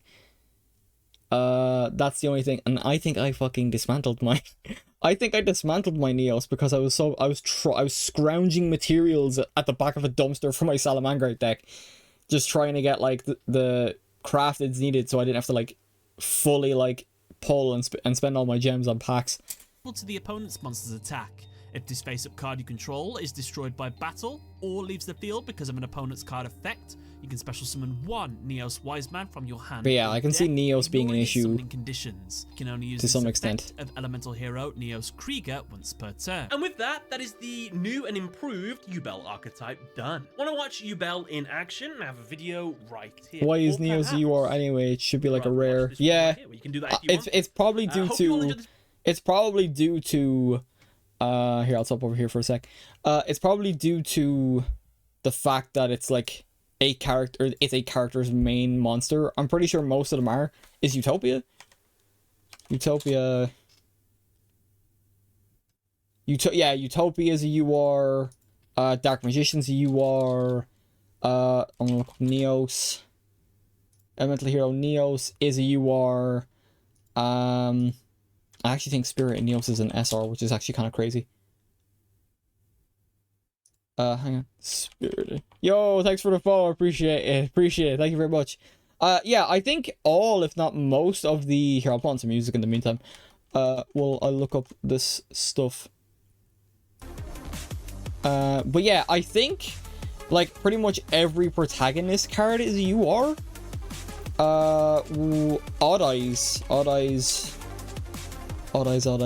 Pendulum Dragon, yep, is a UR. I'm trying to think of the protagonist. Stardust Dragon definitely is.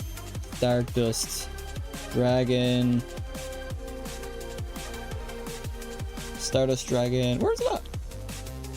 Yeah, OG Stardust Dragons. You are. I have Master Duel. Actually, I can swap over. So I can actually like show it off. All right. Yeah. I'm trying to think. Yeah. So Dark Magicians. You are. Neos is a UR. Stardust Dragons a UR. Utopia is a UR. Odd Eyes is a UR. What came after Pendulum? Oh, it was Link. I don't know Playmaker's ace card. Is it Access Code Talker? Or is it a different card? Because it's the one I'm the least familiar with is Link. Or is Vrains.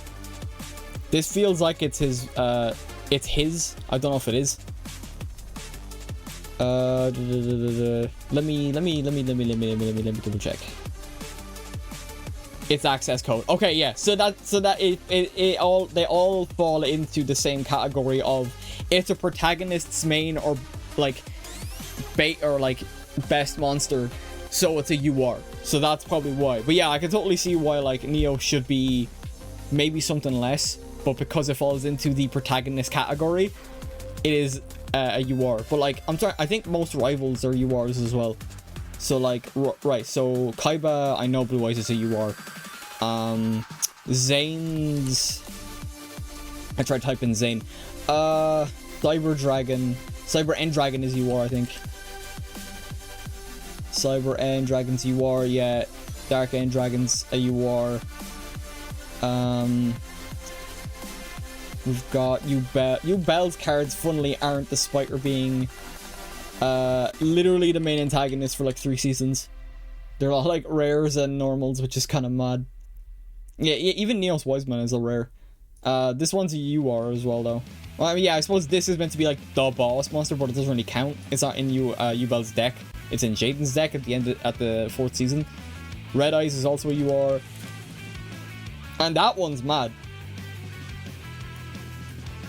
Like, the only reason I say that one's mad is because Red Eyes doesn't even have, like, I mean, Red Eyes has support, but it's very, from what I understand, it's very hard to use. Damn, I have a lot of Red Eyes cards. I suppose it is kind of a cheap deck, isn't it? Like, I already have 3 of these because I might actually make a Red Eyes. You know what's funny? I could probably make a Red Eyes deck. Oh, crap, didn't mean to do that.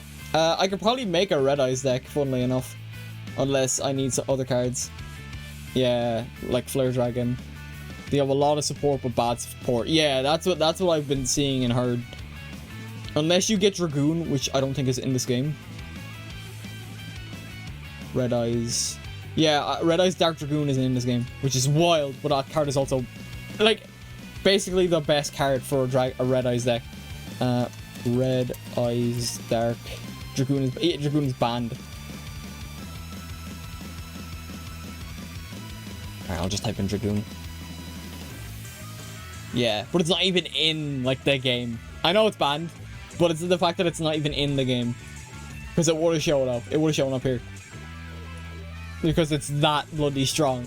So, like, that's kind of the juxtaposition between Red Eyes having, like, not the greatest support and then having, like, one of the best monsters in the game. Is mad. Right, what else is there? I was going through the rivals and their cards being UR. I think Jack Atlas is also UR. I keep typing in Red Dragon Archfiend is also UR. Red Dragon. I should have typed in Archfiend. That probably would have came up better. Red Dragon Archfiend. I imagine all the signer cards though are UR. Fiend. Red Dragon Archfiend. Worms. Oh, it's an SR. Okay, that breaks it. Oh, maybe its stronger version is UR. Wow. Okay. Yeah, there's Scarred Dragon Archfiend, that's a UR. There's Hot Red Dragon Archfiend Abyss, that's UR. So unless he uses these in the anime, Red Nova Dragon, hey, that's my name, Nova. Well, yeah, no, I'm surprised the base version is actually SR. That actually kind of surprised me. It is in the game, it doesn't show because of the filter. Oh. Oh, well, either way. Oh, right. Forbidden. Oh, that's why. I didn't know that. Right, now I'll type it in. I didn't know there was an automatic filter on forbidden cards. I suppose it makes sense. You don't want to make a deck with a card that's forbidden. Yeah, there it is. Ah, right. I just thought it wasn't in the game. Yeah, let me read this. Cannot be destroyed by card effects, and neither player can target this card with target effects, or with card effects, which is already wild. During your main phase, you can destroy one monster your opponent controls, and if you do, inflict damage to your opponent equal to that monster's original attack. You can use this effect a number of times per turn, up to the number of monsters you used as fusion material for this card. Dear God. Once per turn, when a card effect is activated, quick effect, you can discard one card, negate the activation. If you do, destroy that card, and if you do that, this card gains 1,000 attack. Yeah, that's exactly why it's forbidden. That's exactly why this card is forbidden. It's so strong. It's so strong. And you know what's funny is that actually like works in the way I play the game as well. Brute Force has like protection and basically can basically get rid of cards. Like, that is mad. Like, if that card was playable, well, I suppose everyone would be using it if it was playable. But yeah, I'd probably be one of those people using it. That is insane. Okay, what was it? Right, so Jack Atlas breaks the mold when it comes to the rivals having URs. I'm trying to think, because I'm not familiar with Zexal onward. Zexal, I actually don't know Zexal's rival or Yuya's rival, so I'm actually going to skip that for now. I think we don't exactly have a rival character in Arc V or Arc 5, don't we? What about Fiendsmith, by the way? Oh yeah. I suppose I can't really think of the other ones. Like, after you say, I don't know who the other rival characters are. Right. Yeah, let's look up this Fiendsmith stuff. Give me just a moment. I'll see if I can find, like... Right, I don't think... Yu-Gi-Oh! Let's look up and see if there's a video. A video is always good. How the Fiendsmith engine works. Fiendsmith. That was my childhood. A month ago. Like, all these are new cards. New archetype looks promising. OCG. 3 months ago. I think did these cards come out like in the TCG recently as well? Because a lot of people are making these. A lot of people are making these. Oh god, the fact that I'm seeing Fiendsmith and Snake Eye in the same sentence is actually traumatizing. Right. Yeah, people are already talking about Yubel Fiendsmith. Right. No one's really talking about the archetype itself. And then it goes into 4U, which is like top 10 overkill moments, which I've watched on several occasions. Archetype. I want to see if anyone's like talking about it.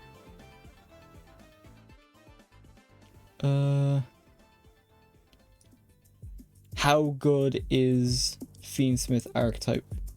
I imagine it's pretty damn good.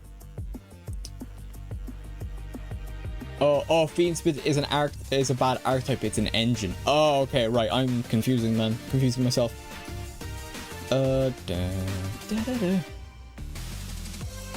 Right, let's... What's this one like? Hello everyone, Golden Nova here. Infinite Forbidden has finally... Oh yeah, so it dropped into CCG, so that's why people are talking about it recently. Okay. Sure. This video seems to be going through the cards. I'm probably not going to talk as much, just so I can actually absorb the information. So let's... It's kind of like Horus in the sense where it's an archetype in the sense where the archetype itself is bad. Yeah. I mean... No, I suppose you're right. I mean, I suppose I just haven't had a good time with it. And that's why I'm like, Horus isn't bad. Horus isn't bad. I keep losing to it, but that's because I'm using old decks and stuff like that. Also, King Sarcophagus could go... can go someplace else. Right, we're gonna watch this. This is like a 25-minute one. But I probably won't talk as much. Unless, like, I'm talking to chat. Talk to you guys. So that's different. But I'm gonna try and absorb as much of this information as I can. For tomorrow. Hello everyone. Who knows? Next time, who knows? By the next time I like play Yu-Gi-Oh on stream, I might have Yubel deck. We'll see.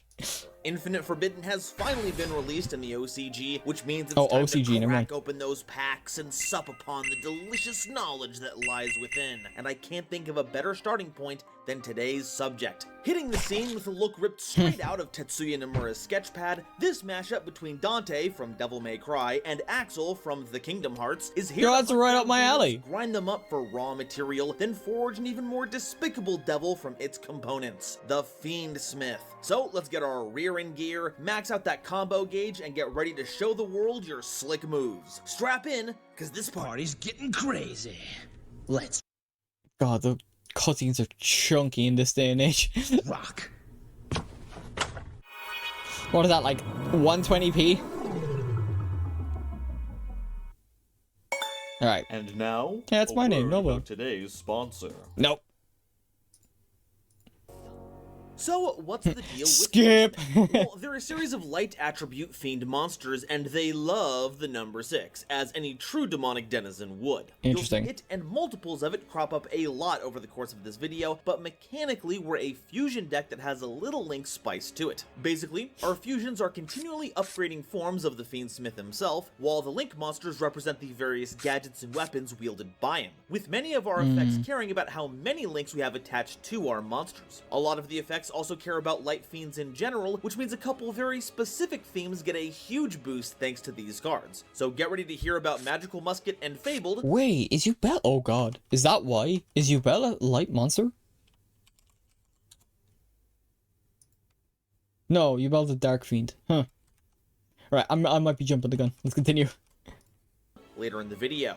But we can't go anywhere without taking a big long look at the guest of honor, the Fiend Smith, a level 6 monster with 1800 attack and 2400 defense, and you can discard this card to add a Fiend Smith spell or trap card from your deck to your hand. You Okay. can target a Fiend Smith equipped card you control and a monster on the field and send them to the grave, and if this card is in your grave, you can shuffle one other light fiend monster from your grave into the deck or extra deck to special summon this card. Each Okay. effect is a hard once per turn, but unlike many self-revival effects that are like this, the Fiend Smith doesn't banish itself when it leaves the field after using it, meaning every turn you can recycle another light fiend to get you back your big dude, of which there are many applications. And because of its discard Interesting. effect, turning it into any on-theme spell or trap card, fulfilling those requirements is going to be as easy as button mashing. And if that wasn't enough, it also gets to do a little Scrap Dragon impersonation, turning your equipped spells into removal. This is an outrageous card to kick off the theme, and it's only okay. going to fly further. Someone off that's the rails smarter than from me can here, definitely probably especially figure when out you where the find out synergy comes this in. guy's real name. But this is only the first Fiend card, Smith? so. No,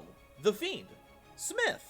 Next up, we have our first fusion, Fiend Fiend Smith hyphen Lacrimosa, Smith. a level 6 fusion monster with 2400 attack and defense that requires any 2 light fiend monsters as material. While on the Yeah, field, light monsters your fiend opponent monsters, controls which is lose 600 interesting. attack, and if this card is fusion summoned, you can target a light fiend monster in your grave or banishment and either add it to your hand or special summon it. And if this card is sent to the grave by any means, you can shuffle one other light fiend monster from your grave into the deck or extra deck to burn your opponent for 1200 damage. Ooh, getting a lot of long flashbacks here. Lacrimosa is the Fiend Smith's first weapon, a big cannon with a sweet scrying eye attached for extra accuracy and spookiness. Oh, by the Spooky. way, you're going to be seeing a lot of Christianity-themed names here, with Lacrimosa being part of a poem read at funerals, which makes the ghost lady in the art a little on the nose here. As for the card itself, it's grand. You can bring back one of the material used for the summon, or a different light fiend altogether while applying a pretty sweet debuff. Lacrimosa can also go toe-to-toe with the 3000 attack crowd with suppressing fire like that, and of course, having the ability to win in time is a great boon, and Okay. all while recycling your monsters. It may not provide spot removal or a board wipe, arguably some of the most canon-coded effects out there, but it's still an amazing bridge up to our next fusion. If it had a board wipe though, it'd probably I say probably, it would completely clash with Yubel, who needs monsters on the field to get damage on your opponent. So yeah, okay. And puts in a lot of work by itself. You certainly won't find Lacrimosa lack king. Oh, bro. Fiend Smith PSE Ray is a level 9 monster with 2800 attack and 2400 defense, requiring the Fiend Smith and 2 light fiend monsters as material. As a quick effect, you can negate the effects of a number of face-up cards on the field up to the total link ratings of the link monsters equipped to this card, until the end of Okay. this turn. If this card is sent to the grave, you can shuffle one other Light Fiend monster from your grave into the deck or extra deck to target a card on the field and send it to the grave. The Dies Irae is a poem that's usually read during funeral masses, and it describes the last judgment for when, God shows up, saves all of the redeemed, and casts all the sinners into the depths of hell. Very fun read. As our theme's current boss monster, it exemplifies he sure what sounds we like a wanna fun be doing guy. with our cards, equipping with those links, giving us that radical negation effect, and shuffling back our light fiends after our monsters get a mouthful of grave dirt. And it doesn't even care how it winds up there, so even if you send this directly from the extra deck right to the grave, if you have one other light fiend in there with it, your opponent can kiss one of their cards goodbye. The negation is that's also pretty really good. sweet That's pretty because good. it works like Hot Red Dragon Archfiend Abyss. It doesn't target face-up monsters, but face-up cards. So you can chain it to something like Triple Tactics Talent to reverse the punish your opponent tried to inflict on you, while hitting a couple other juicy targets along the way. Ah, okay. Issue with this card I do is have that that the card. attack is I only have the a one, though. 400-point increase from its previous form, instead of the standard 600. Sorry buddy, you know the aesthetic rules, now it's your turn to go into the contraption.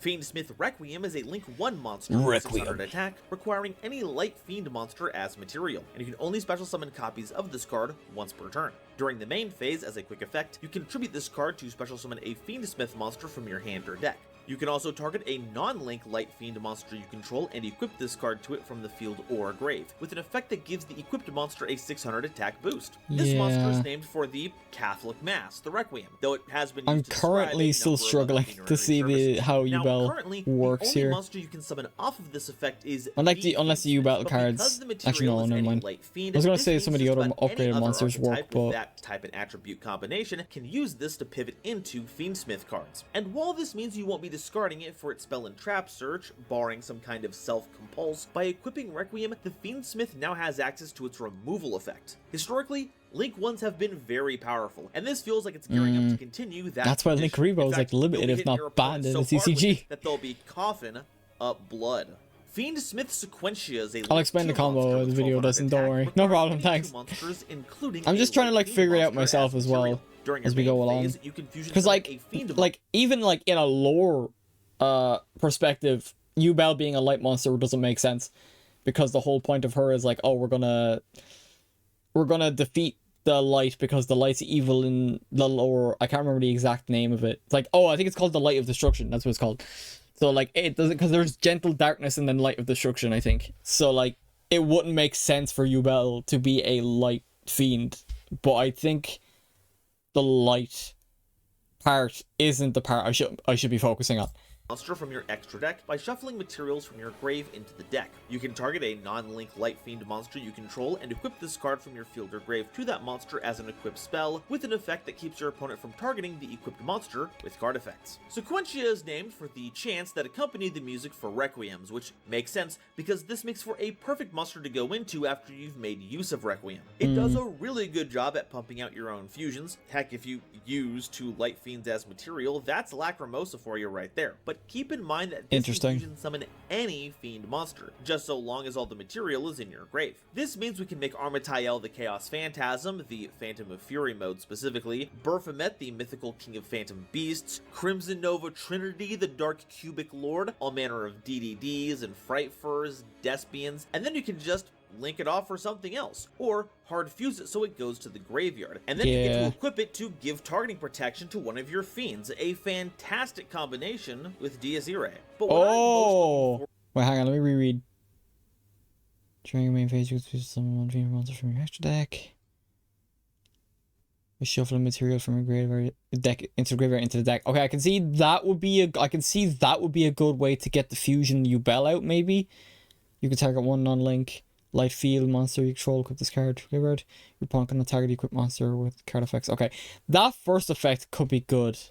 Maybe. Forward to is what they plan to do with the implication that the Fiendsmith is responsible for making Despair from the Dark, which is historically a zombie monster. Looks like the Fiendsmith is dabbling in the most forbidden art of them all, mixing monster types. Alright, that does it for our monsters. Now it's time for the spells and traps. And we're kicking things off quite literally with Fiendsmith. Maybe I'll see the vision spell card that adds more a from light the fairy spells and monster from traps. your deck to your hand, then you discard a card. And you can banish this card from your grave to fusion summon a Fiendsmith fusion monster from your extra deck, using monsters from your hand or field as material. Tracks are that's not another too bad. part of the Roman Mass, but doing research, I couldn't really discern what function it serves in the service. And by research, I mean I looked up the page on Tracks on Fandom Wiki, which makes sense. Christianity is one of the strongest and most vocal fandoms out there. So because of the discard, this will always resolve as a -1, but that just means you'll have to make your search count. On theme, this of course means you can grab the Fiendsmith, so you can ditch it for the search of another spell or trap card. But when you put Light Fiend and Discard together, a DZ somewhere gets a new wheel. Yup, we've got to tip our hand a little early here, but this goes wild in Fabled. While we're not able to use this to search out our little beasties because they are light beast monsters, this does trigger Crust for a revive, Lurie to summon itself, Marcosia for an on-theme spell and trap search, or just use this to dump Sulcius so you can get a big discard engine going. That's not to say you can't just discard the Fabled monsters you already have in hand, which is great because not all the Fableds have on-discard effects, so you will sometimes want to have a bit of a diversion to get a plus off of. And on top of all of that, the Engrave Fusion effect isn't half bad either. While it is limited to only Fiendsmith fusions in contrast to Sequentia, this just frees up Sequentia to act as our off-theme fusions to really help get us on Tractus. Fiendsmith Sanctus is a quick play spell card that you can only activate if you have no monsters or if all face-up monsters you control are light fiends. You special summon one Fiendsmith token, which is a level 1 light fiend monster with 0 attack and defense. Also, you cannot declare attacks for the rest of the turn except with fiend monsters. And if any number of face-up Fiendsmith monsters you control are destroyed by a card effect while this card is in your grave, you can set this card. The name Sanctus comes from another I don't know how this would work. I don't know how this would work. Which is another song that's part of these funerary masses. It's a quick play spell. Okay, maybe I can see. Sweet, and all it costs is attacks with non-fiend monsters in a deck that's. I imagine that all these cards are gonna be so expensive in Mastered anyway. Fiends. There, I'm sure you'll find a way through these. As in, like, URYSSRY. Go directly into Requiem, because now you're doing your whole combo line without even using your normal summon, making it very easy for Sequentia to get maximum value. In fact, one could argue it's the canon way Requiem is made. It's got the same bulging cyclopean eye as our little imps here. Even the mouth is pretty similar. Hey, do these two know that they're working for a dude that fashioned their cousin into a functional alchemy box? I think they deserve to know that before they sign the employment papers. Fiendsmith in Paradisum is a normal trap card that has you targeting a level 7 or higher light fiend monster you control and sending all other cards on the field to the grave except the targeted monster. And if your opponent special summons any number of monsters while this card is in the grave, you can banish this card to send a Fiendsmith monster from your deck or extra deck to the grave. The In Paradisum is the part of the liturgy that's sung as the body is taken out of the church, perfectly pairing with how you're going to take out the entire field with this effect. Now on theme, currently only Dies Irae is a proper target for this card, and outside of that, we don't fare much better. Of these valid targets, the only relevant ones are the it's probably going to combo into itself though. Big enough, and maybe Despian Quiritis, but I'm confident we'll go get as far more as targets like printed for this in the future. The grave effect is honestly much outro more or Nova interesting scale. because all of our Fiendsmiths have good grave effects. V can revive itself. Lacrimosa. I kind of want to know the cards more than anything, and the what combos they have in mind. But they're probably not thinking about Yubel unless they go into it, in which case never mind. I don't want to jump the gun. The big problem here is that the other two targets that we can search off of the Fiendsmith's in-hand spell and trap search are much stronger. But if you're in need of a reset button, because a lot of the cards are searching for a light fiend or Fiendsmith specifically. So I am curious if Yubel is mentioned at all in this video. Alright, now that we know all the cards, Devil trigger effects. Learn our most basic combo. All we're gonna need Maybe is I should play Devil May Cry on stream at some point. A card for us to discard so we don't have to give up what we searched for. It doesn't matter what that card is, but if it has any synergy with being discarded, then you get yourself a nice little bonus. Activate Tractus and search yourself the Fiendsmith, discarding it to add Fiendsmith Sanctus from your deck to your hand. We'll activate that card to make a token, linking it off for Requiem, and tributing it to summon another copy of the Fiendsmith. From here, also there's a very key card that was very recently announced that is very necessary about Fiendsmith that I will let you know if the video doesn't. Alright, no problem.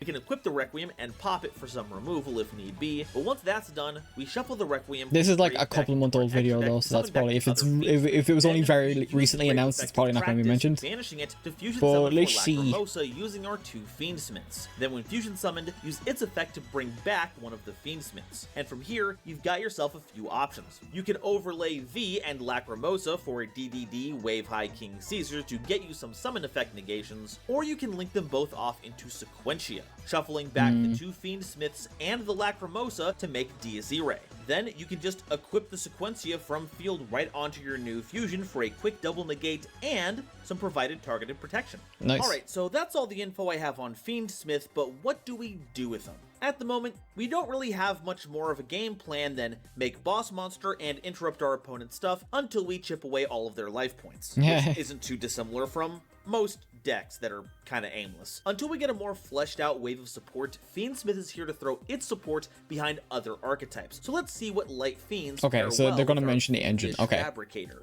We've already touched on Fabled, but the other Light Fiend theme that I've been really excited to tech with this is Magical Musket. Tractus represents every member of the main deck crew, and that means access to Max. We can use either of its ridiculous effects. Okay, another archetype I'm not familiar with. Board, and if we have another Magical Musket we can keep on board to enable our spell and trap activations, we can link Max off into Requiem to get the Fiendsmith. The quick play spell card Sanctus is another card we can activate to trigger our Musket monster's effects.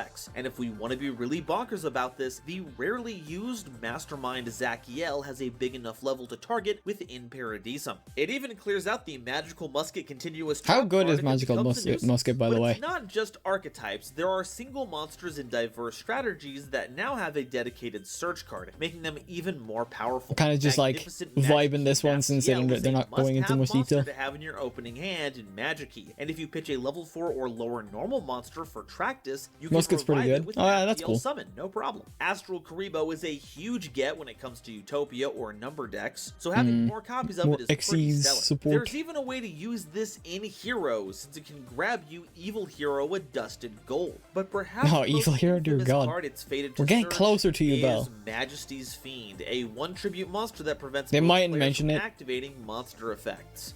Hooray! Because I don't think Yubel was Now, like while our like cards anyone focus on was the thinking about light Yubel fiends, there's a until ton the of announcement. I support could be out wrong. there that I could be doesn't wrong. care about So I don't know when the attributes. Is any of it Yubel good? boosters Well, was Tour announced. Guide never stopped being a great normal summon. Yeah, and Tour it Guide. gives you access to a Classic. number of rank 3s. And if you play Fiendish Rhino Warrior to pair with it, that's another way you can fill up your grave with fiends. Heck, you can link both of them off into Muckraker at that point, sending any fiend that you want to the graveyard with Rhino Warrior, then summoning it out with Muckraker's effect. Salamander Catalyzer is a cool way to turbo out your fusions, and it recycles itself. Salamander. Which is pretty neat. But one Cool. of the best cards that we have Yeah, it's a access cool looking to card. is Unchained Soul Lord of Yama. This pivots you into an Unchained suite, while giving you more Fiend revivals and removal. We also have a lot of rank 6 access, so what are our best targets? Well, you've probably already heard from me and everyone else on this platform about how you can make Beatrice to send transaction rollback and the Mayakashi turn skip card, so we're gonna just blaze right past that. Ptolemy M7 is a pretty cool way to be either recursive I got or 6, like, offensive, and Wolo probably is an wouldn't- awesome way to hate on You graveyards probably while wouldn't building up use some big Xyz. stats. I could be And wrong. number I don't think you 39 use Beyond Xyz is an much often in slept a on pick, Yubel as long as focus deck. negation has been removed from your opponent's board, Mainly because summoning Yubel this is such a basically high wipes out your level. opponent's attack Things like stats, so you can level run over them 9 or with 8. anything. But if you want to combine spot removal with stealing, then you simply have to run Dampier Vampire Sheridan. Bestials fit that level 6 game plan pretty well. You even have the option Yeah, of but her banishing Bestials your have fallen own off a cards tiny if bit. you need to, because Lacrimosa can summon back your Light Fiends from the banishment. Magnamut doesn't do much on its own, though it does get better the more Bestials you run, and Druisworm is something everyone has to watch out for when it's on the Also, field. I don't like have Lastly, the resources there's to get Baldrin, these which can cards. test the extra deck monster super types when they hit board. As for a silly tech pick, I've got to give it up for Puppet Master. Since our Tractus line keeps our normal summon intact, we can use it to tribute over any of our special summoned monsters, then pay that 2,000 life point toll to summon 2 more fiends out of our graveyard. They can't attack that turn, but if they're sticking around the field long enough for that to actually matter, something's gone horribly wrong. Also, it's a level 6, so it's totally on brand. Alright, so that's everything about Fiendsmith, but how does it stack up against the Nova scale? Novelty. Fiendsmith's largest claim to fame right now is the equips links for bonus effects territory, which is not really that groundbreaking if I'm being honest. We've seen a big push to put monsters in the back row. The whole equipping monsters thing, like my Cyberdark does that. Equipping monsters to other monsters. You're not special, although Fiendsmith's as good as an engine as I don't know if it's enough to catapult you guys are saying. It's probably gonna completely outshine regardless. In novelty. Objectivity. A lot of what Fiendsmith can do is reliant on other cards. On its own, it makes a pretty big boss monster with some negation stapled onto it that's more vulnerable than most to Cosmic Cyclone. But as a theme that generates a lot of level 6 material, well, I already mentioned the Beatrice turn skip. Otherwise, the deck is fine, and it does great things to support our other light fiends, but for its potential to create some really frustrating non-games, Fiendsmith is getting a 4 in objectivity. Versatility. While the theme largely works with light fiends, any deck that runs one, even as a singleton, basically gets full access to what the theme wants to do. Heck, even if you're just looking for a discard outlet, Tractus is a great one that can put the Fiendsmith, or whatever other light fiends you want, into your hand while dumping a card you want to see in the grave. Like, off the top of my head, Dark Worlds and Dangers work perfectly with discards. I don't want to overblow this, but Fiendsmith has a lot more splashability than it may appear to have on the surface, so I'm giving the deck a 3 in versatility. Awesomeness.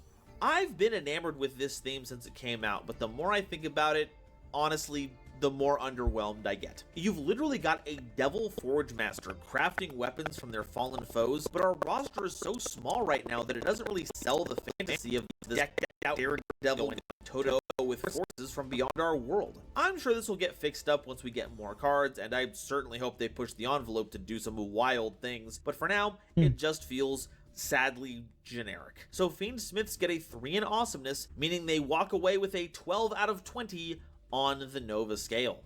And that's all I have to say about Fiendsmith. This deck has... Right. I'll need someone to fill me in on how this works with Yubel. I kind of... It's good. Like, if I could stop stuttering. Like, I can see how this could work with other archetypes. I just don't see how it works with Yubel. But also notice, Toasted, you said there was a specific card that was announced very recently as well. Here, let me put the music back on. Oh. I'll probably have to look that up. I think there was a video about like Yubel, Fiendsmith and Yubel, but I think it's like another 20-minute video. If it's here. I thought I saw something. Now for the card that makes the Fiendsmith bust, search Moonchill Underworld Goddess. I think that's how it's called. Moonchill it's a link 2. Okay, Underworld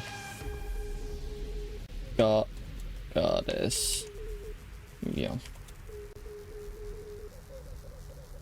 Try to find Underworld Goddess of the Closed World. Is that it? A link 2. Or it's a what? It's a link 5. Oh, it's a link 5. That's a link 5. Never mind. That's not it. I think this is the same card. Yeah, that's a link 5. I'll take out like... I'll take out Underworld and see what comes up.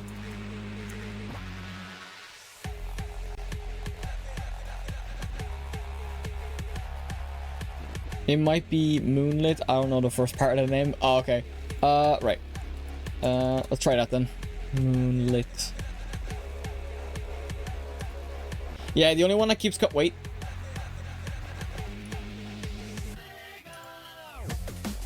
I think I found it. Moon of the Closed Heaven. I don't think that's it. I don't know if that's right. Maiden of the Moonlight. No, that's a completely different card altogether. Damn, nothing's really coming up. The only thing that did come up was mini Underworld Goddess, Moon of the Closed Sky, link to Light Fiend effect monster. Top and right arrows to effect. You could target one face-up opponent's monster this card points to this turn. If you link a link 5 monster using this card you control as material, you can also use opponent's monster as material. You can only use the effect of this once per turn. I don't know if that's the right one. Basically, what I'm understanding is there's one card that basically allows Fiendsmith to work. Oh, that's it. Oh, okay. Am I missing something then? So I need someone to explain this to me. I still don't see how this works with Yubel. I swore I saw a video on it. I might be misreading though. If I can find it. Maybe if I type in Yubel with it.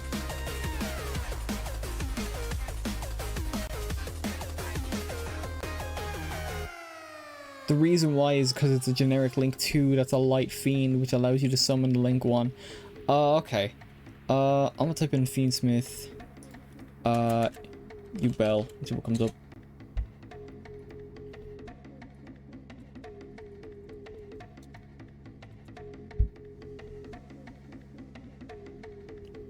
I'm seeing Snake Eyes Fiendsmith versus Yubel Fiendsmith.